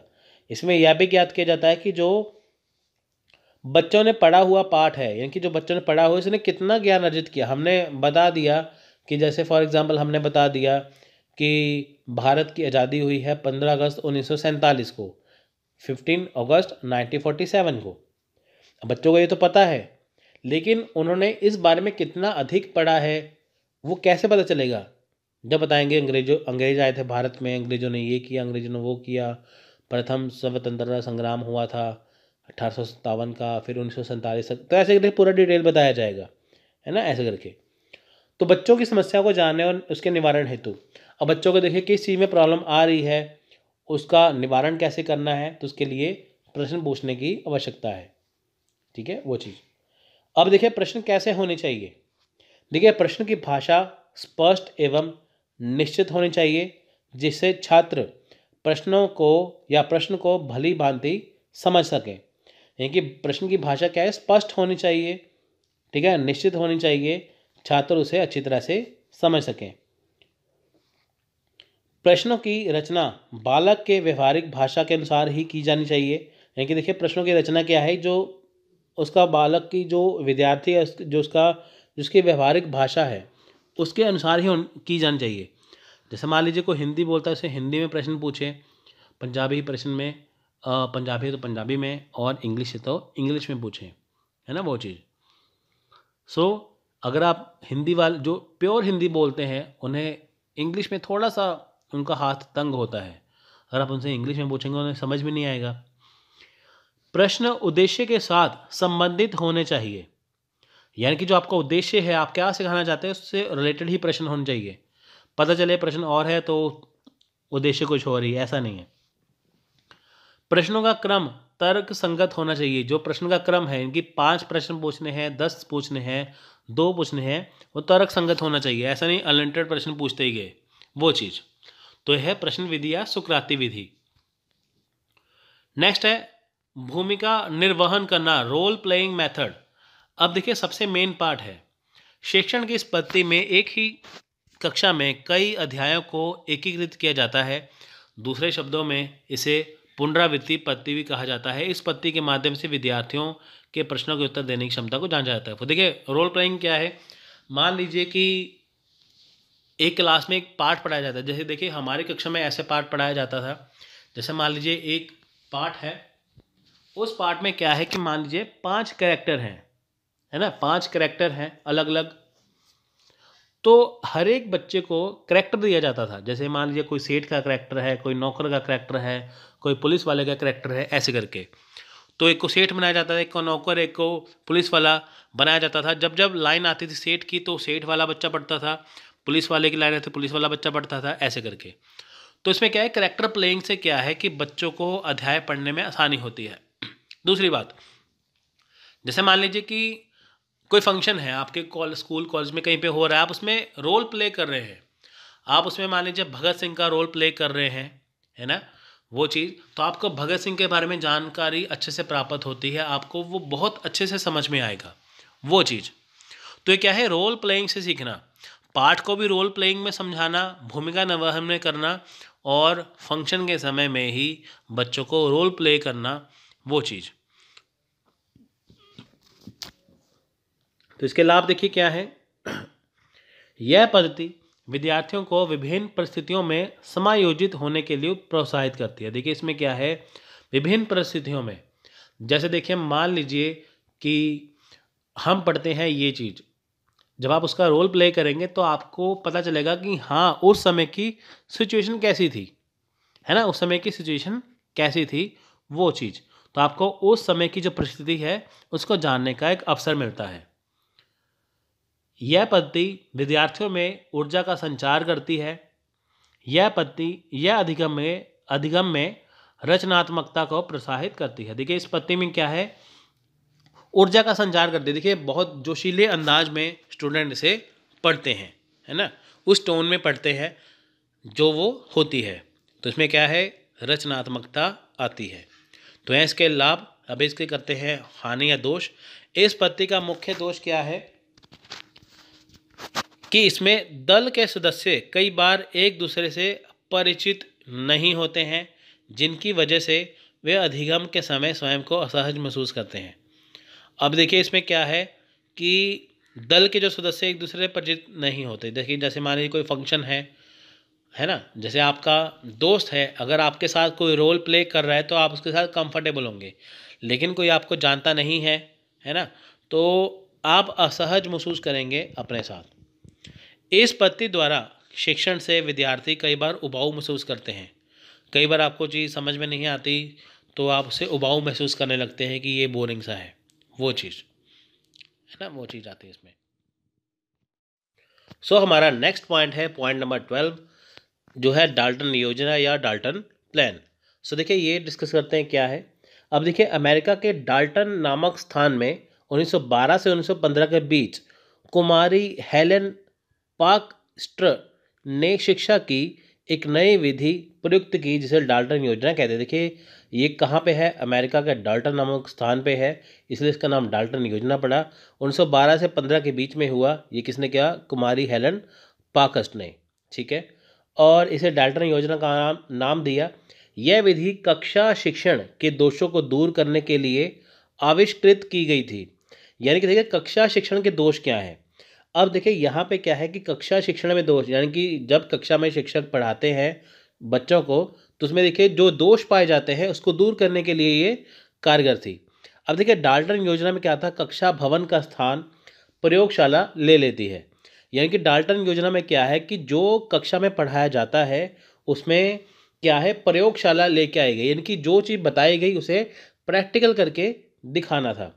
देखिए प्रत्येक विषय की एक प्रयोगशाला होती है, जिसमें उस विषय के अध्ययन के लिए पुस्तकें, चित्र, मानचित्र तथा अन्य सामग्री के अतिरिक्त संदर्भ ग्रंथ भी रहते हैं। यानी कि देखिए जैसे मान लीजिए क्लास में जो बच्चों को पढ़ाया जाता है शिक्षक के द्वारा, उसके साथ देखिए उस विषय के लिए ज़रूरी जैसे चित्र है, मानचित्र है ना, जैसे बताया जाता है कि हमारा जो देश है दुनिया के इस स्थान पे है, इस जगह पे है, तो साथ में से प्रूफ करके दिखाया जाता है किसमें, मानचित्र में, मैप में।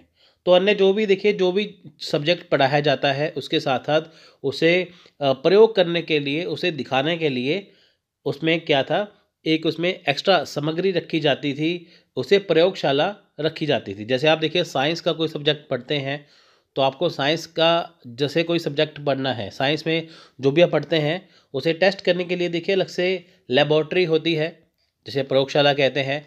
तो आप उसमें देख सकते हैं कि बहुत सारी चीज़ें जो आपको पढ़ाई जाती है उसका प्रयोग करके दिखाया जाता है, कि ताकि वो पता चले कि जो आप पढ़ रहे हैं, समझ रहे हैं, वो बिल्कुल ठीक है। विषय का विशेषज्ञ अध्यापक प्रयोगशाला में बैठकर छात्रों की सहायता करता है, उनके कार्यों की जांच तथा संशोधन करता है। अब देखिए होता क्या है कि जब कोई शिक्षक किसी विषय का विशेषज्ञ है, मान लीजिए साइंस के टीचर हैं, विज्ञान के, हिस्ट्री के हैं, इंग्लिश के हैं, कोई भी टीचर हैं, तो प्रयोगशाला में बैठकर क्या है बच्चों की, छात्रों की सहायता करते हैं। जैसे आप साइंस के स्टूडेंट है, मान लीजिए आपने, जैसे हम छोटी क्लास में पढ़ते हैं, स्कूल लेवल में जब हमें पढ़ाया जाता है, जैसे ह्यूमन स्केलेटन, जैसे मानव कंकाल के बारे में बताया जाता है, तो फिर प्रयोगशाला में लेके जाया जाता है कि ये मानव कंकाल है, इसे ये कहते हैं, इसे वो कहते हैं, ऐसे करके तो वो बताया जाता है कि ये चीज़ें क्या है, ठीक है, वो चीज़ें। तो उसको लेकर छात्रों की सहायता करते हैं शिक्षक, वो बताते हैं कि ये चीज़ ऐसी है, ये चीज़ वैसी है। तो अगर कुछ छात्र कार्य कर रहे हैं तो उनकी जांच करता है क्या वो कार्य कर रहे हैं अच्छे से, जैसे केमिकल रिएक्शन होता है ना, वो चीज़ बनाते हैं तो वो देखते हैं कि क्या वो सही कर रहे हैं, या उसमें कुछ सुधार की जरूरत है तो उसे वो संशोधन भी कर देते हैं। वर्ष भर का कार्य 9 या 10 भागों में बांटकर निर्धारित कार्य के रूप में प्रत्येक छात्र को लिखित दिया जाता है। देखिए छात्रों को असाइनमेंट दी जाती है, जिसे वो घर से करते हैं, होता है ना, असाइनमेंट दे दी जाती है कि आप ये इसे बना के लेके आइए। तो छात्र क्या करते हैं कि वो उसे असाइनमेंट को तैयार करते हैं।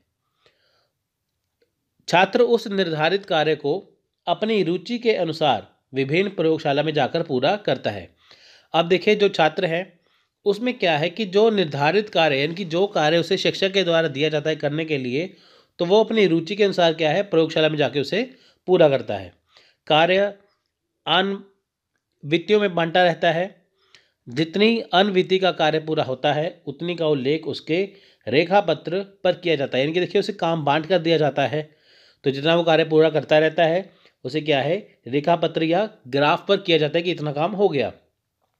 एक मास का कार्य पूरा हो जाने पर ही दूसरे मास का निर्धारित कार्य दिया जाता है। मास मैंने महीना, यानी कि जब एक महीना का काम दे दिया, जब वो खत्म हो गया फिर दूसरे महीने का काम दिया जाता है। सो देखिए एक साथ काम दे देंगे तो उसे कुछ समझ में नहीं आएगा। इस प्रकार छात्र की उन्नति उसके लिए हुए कार्य पर निर्भर रहती है। इस योजना में छात्रों को अपनी रुचि सुविधा के अनुसार कार्य करने की छूट दी जाती है। मूल स्रोतों से अध्ययन करने के कारण उनमें स्वावलंबन भी आ जाता है। इस योजना के अनेक रूपांतर जैसे बटेविया, विनेटिका आदि योजनाएं ड्रैकोली योजना यद्यपि इससे पूर्व की ओर है, फिर भी उसके सिद्धांतों में डाल्टन योजना के आधार पर परिवर्तन किए गए। अब देखिए जैसे ड्रैकोली योजना है वो भी सेम ऐसी है, लेकिन डाल्टन योजना के अकॉर्डिंग उसमें कुछ चेंजेस किए गए। ठीक है, कुछ चेंजेस उसमें किए गए कि ताकि उसको योजना के थोड़ा और बेहतर बनाया जा सके। ड्रैकोली योजना और डाल्टन योजना सेम है, लेकिन वो पूर्व की ओर है, ईस्ट की तरफ जो देश है वहाँ पर वो है। लेकिन जो दूसरी तरफ वेस्टर्न देश है, ठीक है, उसमें डाल्टन योजना है। डाल्टन योजना है वेस्टर्न और ड्रैकोली है ईस्टर्न। सो यहाँ पे क्या है कि देखिए जब छात्रों को सिंपल सी बात है, डाल्टन योजना सिंपल सी बात क्या है कि जैसे क्लास में बच्चों को पढ़ाया जाता है उसमें साथ में क्या है, प्रयोग करना। यानी कि जो बच्चों को शिक्षक के द्वारा पढ़ाया जाता है क्या वो सही है, उसे सिद्ध करके बताना क्लास में प्रयोगशाला के साथ, तो वो है डाल्टन योजना। क्योंकि बच्चों को देखिए जो भी पढ़ाया जाता है, जो बच्चे पढ़ते हैं उन्हें पता होना चाहिए कि हाँ हम वाकई ही जो पढ़ रहे हैं वो सही है, उसे कैसे प्रयोग करना है। साइंस के विज्ञान के बहुत सारे ऐसे प्रयोग हैं जो आप घर पे भी आसानी से कर सकते हैं। ठीक है, इसमें छात्र देखिए अपने कार्य की करने के लिए छूट रहती है, उन्हें देखिए असाइनमेंट दी जाती है ना तो उन्हें एक मंथ का कार्य दिया जाता है, फिर वो पूरा पे दूसरा मंथ का कार्य दिया जाता है। तो ये सारी ही चीज़ें होती हैं। ठीक है, वो चीज़ तो वो है डाल्टन प्लान। नेक्स्ट है सेमिनार पद्धति। सेमिनार, अब देखिए एक क्लास में अगर आप टीचर बच्चों को पढ़ाएंगे वो 40-50 बच्चों को पढ़ाएंगे, मैक्सिमम 100 बच्चों को पढ़ा देंगे। लेकिन जो सेमिनार होता है उसमें बहुत सारे बच्चे या बहुत सारे लोग पार्टिसिपेट कर सकते हैं। ठीक है, 500 हो गए, 250 हो गए, 1000 हो गए, बहुत बड़े बड़े सेमिनार भी होते हैं, है ना।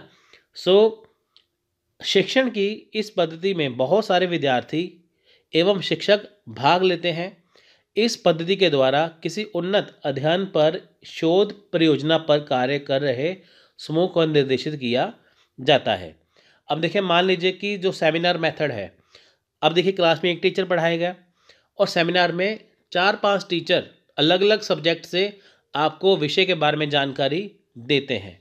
ठीक है, तो सेमिनार क्या है, बहुत बड़े समूह के विद्यार्थी, आप ये मानिए कि एक पूरे स्कूल के विद्यार्थी भी उससे सीख सकते हैं। उसे बोलते हैं सेमिनार मेथड। मतलब कि बहुत ज़्यादा स्टूडेंट को विद्यार्थियों को पढ़ाना हो, समझाना हो, उसमें बहुत सारे शिक्षक और जो छात्र हैं विद्यार्थी पार्टिसिपेट करते हैं, तो है सेमिनार मेथड।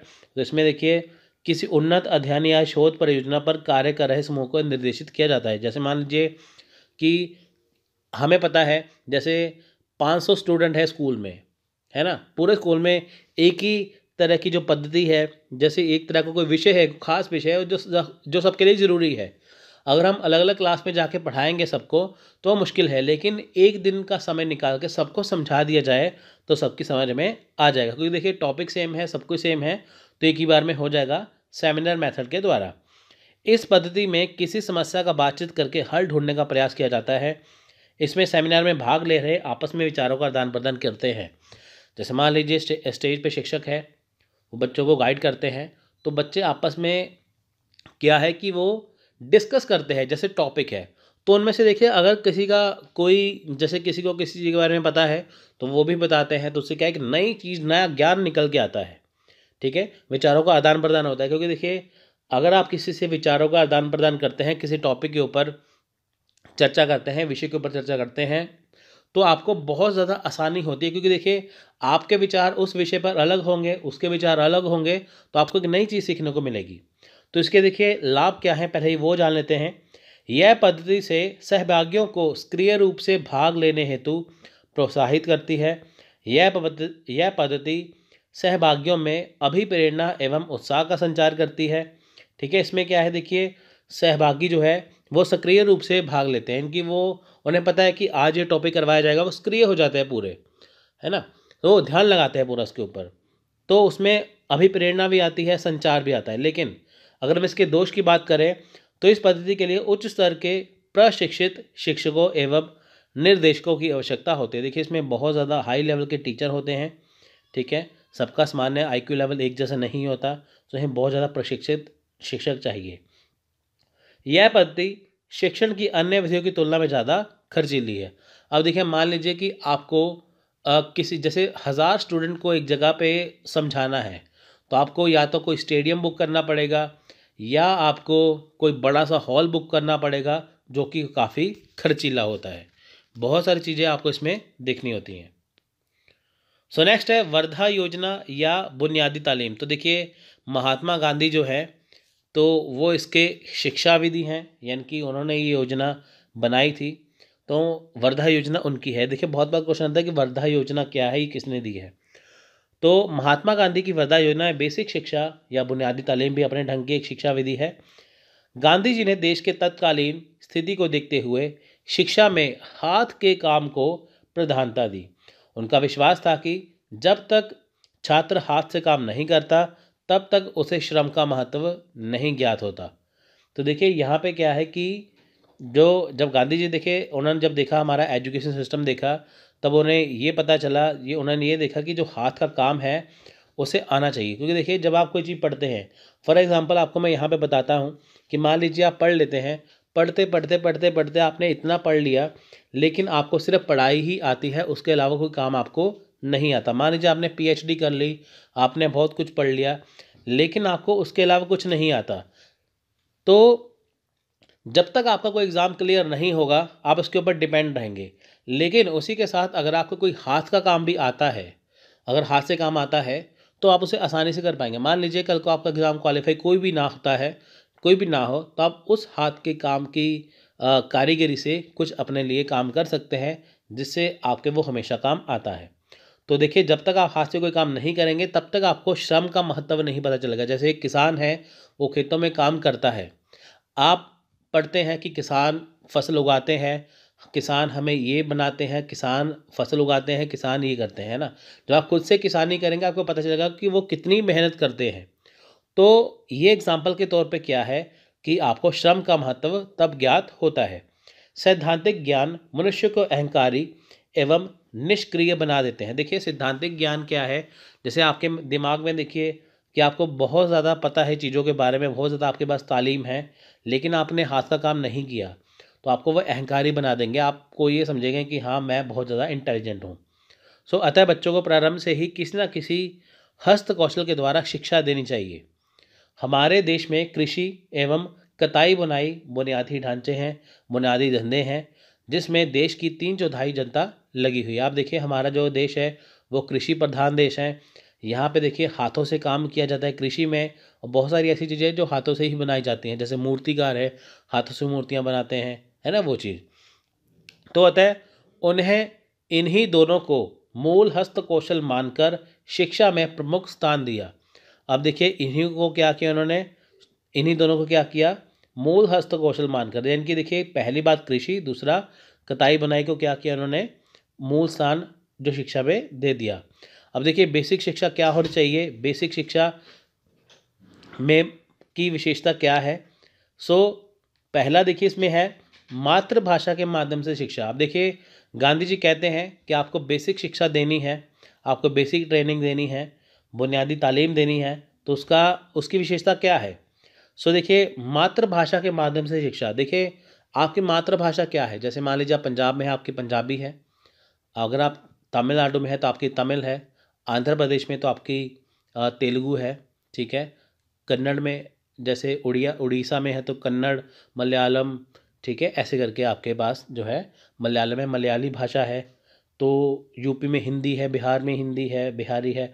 तो कहने का मतलब क्या है कि आपको जो मातृभाषा के माध्यम से शिक्षा देना है, क्योंकि देखिए जब भी बच्चा सीखता है वो मातृभाषा सीखता है। अगर आप कोई स्टेट का एग्ज़ाम देते हैं अपने वहाँ पे, आपको देखिए इंग्लिश में और आपकी मातृभाषा में एग्ज़ाम आएगा, क्योंकि आप अपनी मातृभाषा को आसानी से सीखते हैं। सो इसलिए बच्चे को उसी की भाषा में क्या है शिक्षा देनी चाहिए कि ताकि वो अच्छे से समझे। दूसरा है हस्त कौशल केंद्रित शिक्षा। देखिए हस्त कौशल केंद्रित शिक्षा क्या है कि हाथों से बच्चों को हाथों का हुनर देना, हस्त कौशल केंद्रित शिक्षा देना कि ताकि उनको हाथों से की गई मेहनत अपनी याद रहे। 7 से 14 वर्ष तक जो देखिए जो बच्चे हैं उन्हें निःशुल्क अनिवार्य शिक्षा देना। देखिए यहाँ से 7 से 14 वर्ष है, इसमें बुनियादी तालीम में, ठीक है, कि आपको 14 वर्ष तक की जो निःशुल्क अनिवार्य शिक्षा प्रदान करना। उसके बाद शिक्षा स्वावलंबी हो, अर्थात कम से कम अध्यापकों का वेतन छात्रों के लिए किए हुए कार्यों की बिक्री से आ जाए। यानी कि देखिए जो कम से कम अध्यापकों का वेतन छात्रों के लिए किए गए कार्यों की बिक्री से आ जाए। यानी कि इसमें क्या है कि देखिए जब छात्रों को शिक्षक पढ़ाते हैं, छात्रों को देखिए शिक्षकों के ऊपर इतना ज़्यादा बोझ भी नहीं होना चाहिए। यानी कि जो शिक्षक छात्रों को पढ़ाते हैं तो उनका भी आसानी से क्या है वेतन भी जो है वो आसानी से हो जाए। क्योंकि देखिए जब कोई टीचर आपको पढ़ाते हैं तो उनको भी ज़रूरी है कि उनको भी वेतन मिले, सब कुछ है ना, ऐसे करके। अंतिम सिद्धांत का सबसे बड़ा विरोध हुआ और बेसिक शिक्षा से हटा दिया गया। तो देखिए जो अंतिम सिद्धांत है इसे हटाया गया, इसे ऊपर के 3 जो सिद्धांत है वो रखे गए। आपको एक क्वेश्चन पूछ सकते हैं, बताइए कि इनमें से कौन सा सिद्धांत जो है वो वर्धा योजना से हटाया गया। अब देखिए अगर आपने अच्छे से पढ़ा होगा तो आपको आसानी से आएगा, लेकिन अगर आपने अच्छे से नहीं पढ़ा तो स्टूडेंट कहेंगे ये क्वेश्चन बाहर से आ गया। बाहर से कभी कुछ नहीं आता, है ना, बाहर से कुछ नहीं आता। अगर आपने अच्छे से पढ़ा है तो आपको आसानी से आ जाएगा। अंग्रेजी शिक्षा ने देश के अधिकांश शिक्षित वर्ग को ऐसा पंगु बना दिया कि वे हाथ से काम करना हे मानते हैं। अब देखिए अंग्रेजी शिक्षा क्या है, जैसे देखिए मान लीजिए आजकल क्या है कि जिसको अंग्रेजी नहीं आती वो नामोशी फील करता है कि हाँ मुझे अंग्रेज़ी नहीं आती। अगर आपको अंग्रेज़ी नहीं आती, आपका दोस्त अच्छी अंग्रेज़ी बोलता है तो आपको होगा कि हाँ मैं इतना पढ़ा लिखा नहीं हूँ, लेकिन आप पढ़े लिखे दोनों साथ में हैं, सेम शिक्षा है, लेकिन वो इंग्लिश अच्छी बोलता है, तो आपको अपने आप पे क्या है थोड़ी सी शर्म आएगी कि हाँ आप अंग्रेजी अच्छे से नहीं सीख सकते। आपको तभी एक बात दिमाग में आनी चाहिए कि क्या अंग्रेज़ हिंदी अच्छे से बोलता है, उसकी सिचुएशन भी वैसी ही होगी जैसी आपकी है। अगर आप हिंदी बोलते हैं, इंग्लिश अच्छे से नहीं बोलते, तो सेम सिचुएशन ऐसी ही अंग्रेज़ की है कि वो हिंदी अच्छे से नहीं बोलता। तो कहने का सिंपल सा ये मतलब है, अगर अगर आपको नहीं आती इसका मतलब ये नहीं है कि आप अनपढ़ हैं, ठीक है। तो अंग्रेजी शिक्षा ने क्या है कि ऐसा आपको पंगु बना दिया, शिक्षित वर्ग को ऐसा बना दिया कि वो हाथ से काम करने वालों को अच्छा नहीं समझते, उन्हें शर्म आती है। यही कारण है कि संपन्न तथा उच्च वर्ग के लोगों ने बुनियादी शिक्षा के प्रति उदासीनता दिखाई, जिससे यह शिक्षा केवल निर्धन वर्ग के लिए रह गई। अब देखिए जो संपन्न या उच्च वर्ग के लोग हैं उन्हें हाथ से काम नहीं आता ठीक है, उन्हें हाथ से काम नहीं आता, लेकिन जो गरीब निर्धन वर्ग के लोग हैं उन्हें हाथ से काम आता है, ठीक है। तो बुनियादी शिक्षा के प्रति उन्होंने ज़्यादा उत्साह नहीं दिखाया, ठीक है। शिक्षित वर्ग जो उच्च वर्ग के लोग हैं, अमीर वर्ग के हैं, तो ये किसके लिए रह गया, निर्धन वर्ग के लिए। अतः धीरे धीरे असफल होती जा रही है। सिंपल सा आप ये मान के चलिए, आप अपने आप से क्वेश्चन पूछिए कि आपको हाथ से कौन सा कार्य आता है। आप में हाथ से काम करने के लिए कौशल है कोई? 100 में से 90 बच्चों को नहीं आता, सिर्फ 10 बच्चों को आता है। यूरोप आजकल क्यों आगे है? क्योंकि वहाँ से हाथ से काम किया जाता है। 70% यूरोप में जो है वो पढ़ाई वहाँ पे कम करते हैं, लेकिन हाथ से ज़्यादा काम करते हैं। तो उपयुक्त विवेचन से यह स्पष्ट है कि शिक्षण विधियाँ अनेक हैं, सबका प्रवर्तन किसी न किसी विशेष परिस्थिति में किसी शिक्षार्थी के द्वारा, शिक्षा शास्त्री के द्वारा हुआ है। अब देखिए यहाँ पे क्या है, शिक्षण विधियाँ बहुत सारी हैं, सब शिक्षण विधियाँ यहाँ पे देखिए मैंने जो सी सारी लेकिन डाल दी, लेकिन बहुत सारी ऐसी शिक्षण विधियाँ हैं जो अलग अलग प्रकार की हैं। सभी देखिए शिक्षण विधियाँ जो हैं वो किसी न किसी शिक्षा शास्त्री ने दी है। जैसे डाल्टन योजना डाल्टन ने दी है, और वर्धा योजना महात्मा गांधी ने दी है। तो ऐसे ही जितनी भी शिक्षा की जो विधियाँ हैं, है ना, शिक्षण विधियाँ हैं, वो किसी न किसी शिक्षा शास्त्री या उसके प्रवर्तक ने दी है। वास्तव में प्रत्येक अध्यापक की अपनी शिक्षा विधि होती है जिससे वह छात्रों को उनकी रुचि तथा योग्यता का अनुरूप ज्ञान प्रदान करता है। देखिए, हर एक टीचर के पढ़ाने का स्टाइल अलग है, उसकी अपनी शिक्षा विधि है, उसका हमेशा यही मोटो रहता है, ये मकसद रहता है कि वो बच्चों को ऐसे पढ़ाए कि ताकि बच्चों को आसानी से समझ में आ जाए। जो विधि जिसके लिए अधिक उपयोगी हो वही उसके लिए सर्वश्रेष्ठ विधि है। अब देखिए, जो विधि उसके लिए जिसके लिए अधिक उपयोगी हो, जैसे मान लीजिए कि बच्चों को बुनियादी शिक्षा से समझाना तो वो कहेंगे बुनियादी अच्छी है, अगर वो दूसरी शिक्षा से पढ़ाते तो कहेंगे हाँ वो अच्छी है। तो ऐसे करके सभी शिक्षा की जो विधियाँ अपने आपने संपूर्ण है, महत्वपूर्ण है। सो नेक्स्ट है, देखिए प्रोजेक्ट विधि। अब देखिए प्रोजेक्ट विधि क्या है। अमेरिका के प्रसिद्ध शिक्षा शास्त्री ड्यूवी, किलपैट्रिक, स्टीवेंसन आदि के सम्मिलित प्रयास का फल योजना प्रोजेक्ट विधि है। इसके अनुसार ज्ञान प्राप्ति करने के लिए स्वाभाविक वातावरण अधिक उपयुक्त होता है। इस विधि से पढ़ाने के लिए पहले कोई समस्या ली जाती है जो प्राय छात्रों के द्वारा उठाई जाती है और उस समस्या का हल करने के लिए उन्हीं के द्वारा योजना बनाई जाती है और योजना को स्वाभाविक वातावरण में पूरा किया जाता है। इसी से इसकी परिभाषा इस प्रकार की जाती है कि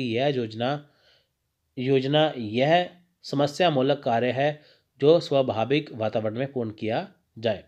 सो देखिए प्रोजेक्ट विधि क्या है कि सबसे पहले अगर मान लीजिए कि किसी छात्र को कोई प्रॉब्लम आती है, जैसे मान लीजिए छात्रों को किसी चीज़ में कोई प्रॉब्लम आ रही है, कोई समस्या उत्पन्न हो गई है, तो समस्या का हल करने के लिए एक योजना बनाई जाती है जिसे एक स्वाभाविक वातावरण में पूर्ण किया जाता है ना। जैसे मान लीजिए बहुत सारे छात्रों को किसी चीज़ में प्रॉब्लम है तो उसका हल ढूंढने के लिए प्रोजेक्ट मेथड का इस्तेमाल किया जाता है, प्रोजेक्ट लिया जाता है कि ताकि उस समस्या को दूर करना, उसके लिए एक माहौल जो है वो स्वाभाविक होना चाहिए।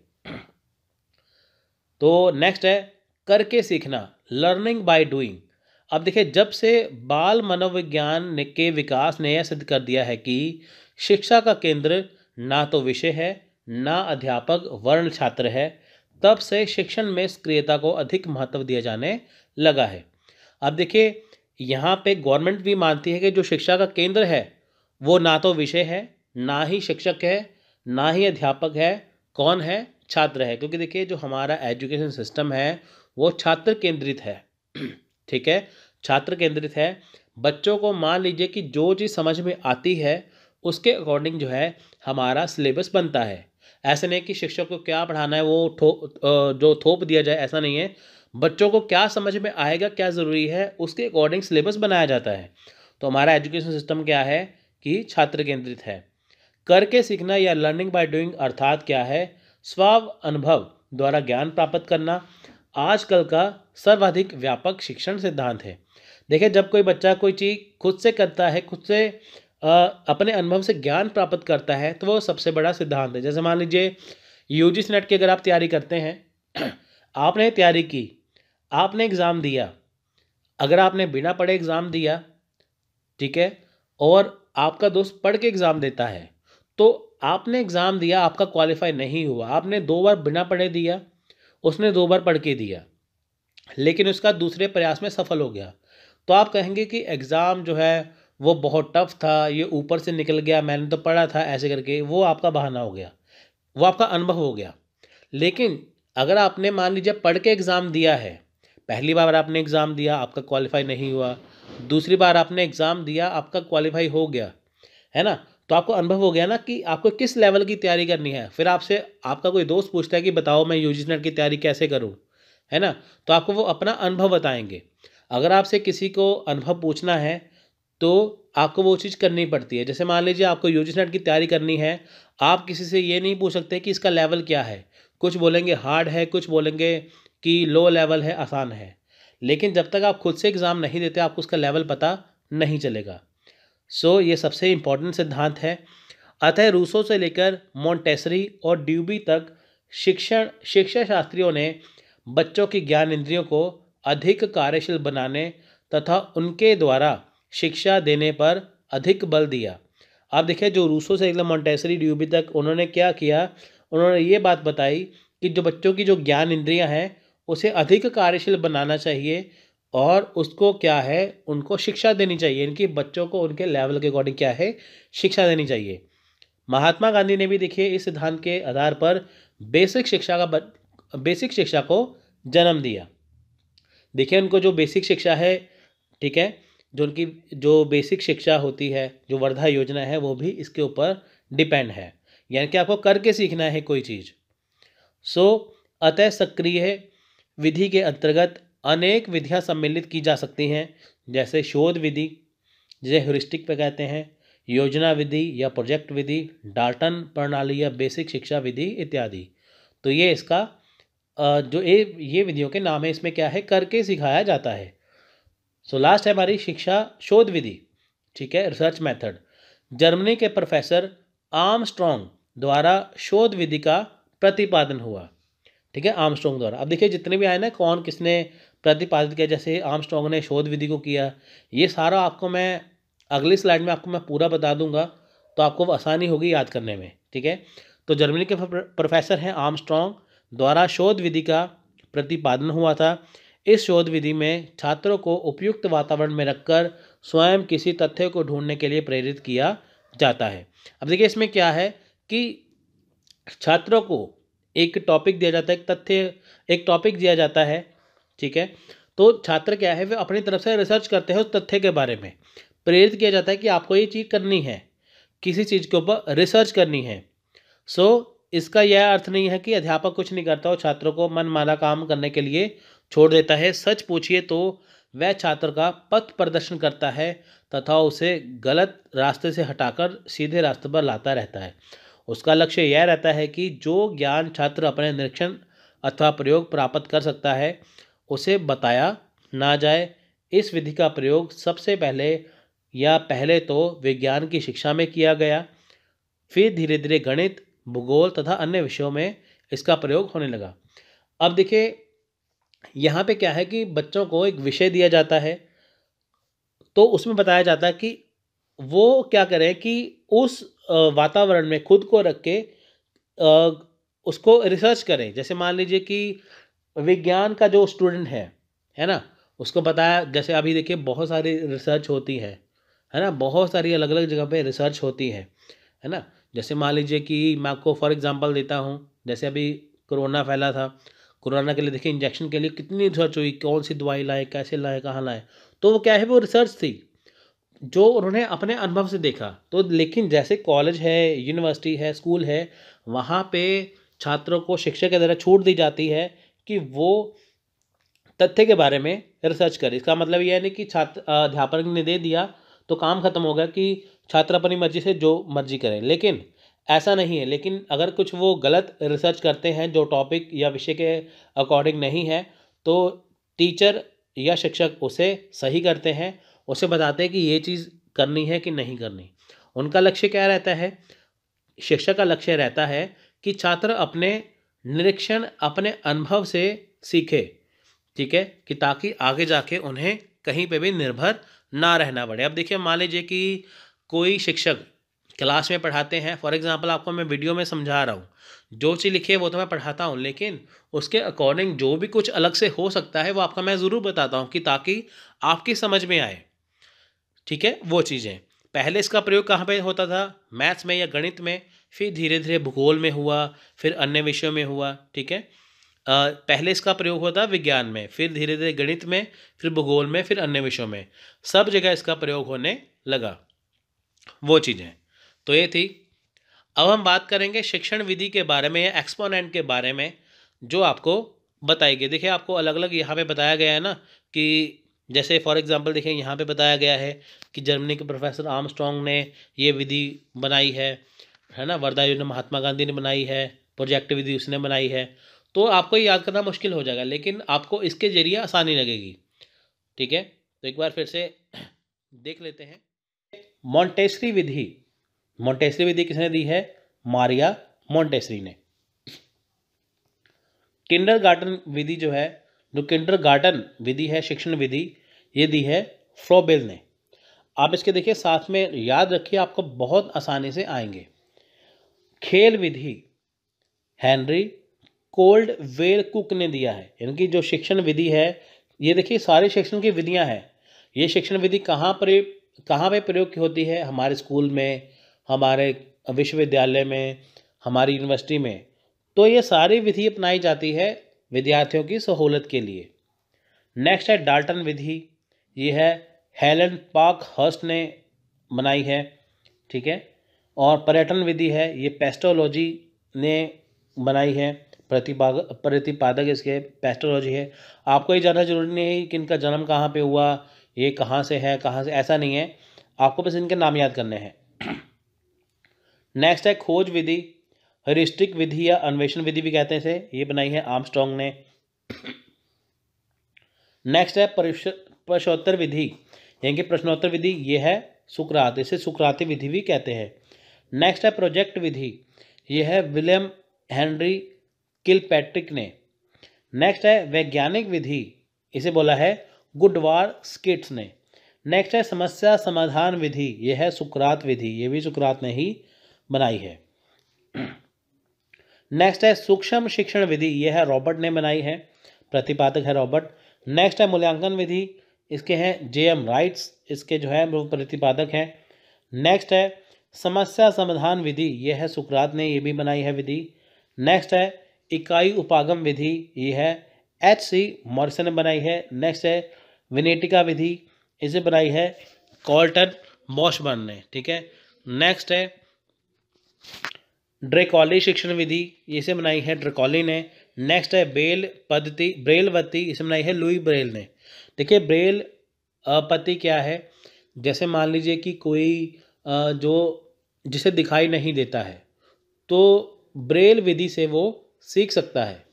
शब्द उभरे होते हैं, वो शब्दों की पहचान करते से वो आसानी से सीखते हैं। नेक्स्ट है प्रक्रिया विधि, ठीक है। नेक्स्ट है प्रक्रिया विधि, ठीक है, ये है कमेनियस ने बनाई है।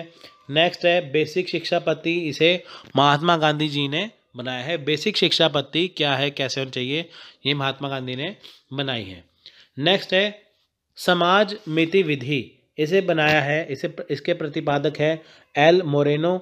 नेक्स्ट है आगमन विधि, इसे बनाया है अरस्तु ने। नेक्स्ट है निगमन विधि, इसे बनाया है अरस्तु ने। नेक्स्ट है हर्बर्ट विधि, इसे बनाया है हर्बर्ट ने। नेक्स्ट है प्रश्नावली विधि, इसे बनाया है वुडवर्थ ने। नेक्स्ट है संवाद विधि, इसके प्रतिपादक हैं प्लेटो। नेक्स्ट है रेखीय अभिक्रमित अनुदेशन विधि या बाह्य अनुदेशन विधि, ये है B.F. स्किनर ने। नेक्स्ट है शाखीय अभिक्रमित अनुदेशन विधि या आंतरिक अनुदेशन विधि, ये है नॉर्मन ए क्राउडर ने। नेक्स्ट है अवरोही अभिक्रमित अनुदेशन, ये है थॉमस एफ गिलबर्ट ने। नेक्स्ट है वोटिविया विधि, ये है जॉन कैनेडी ने। नेक्स्ट ओवड विधि, ये है प्रोफेसर ड्रेकोली ने। तो आपको आसान करने का तरीका क्या है? देखिए जैसे अरस्तु की विधियां हैं, आप उसे एक साइड पे कर लीजिए, प्लेटो की एक साइड पे कर लीजिए, ठीक है। ऐसे वाली विधि आप करके आप इसे आसानी से सीख सकते हैं, ठीक है।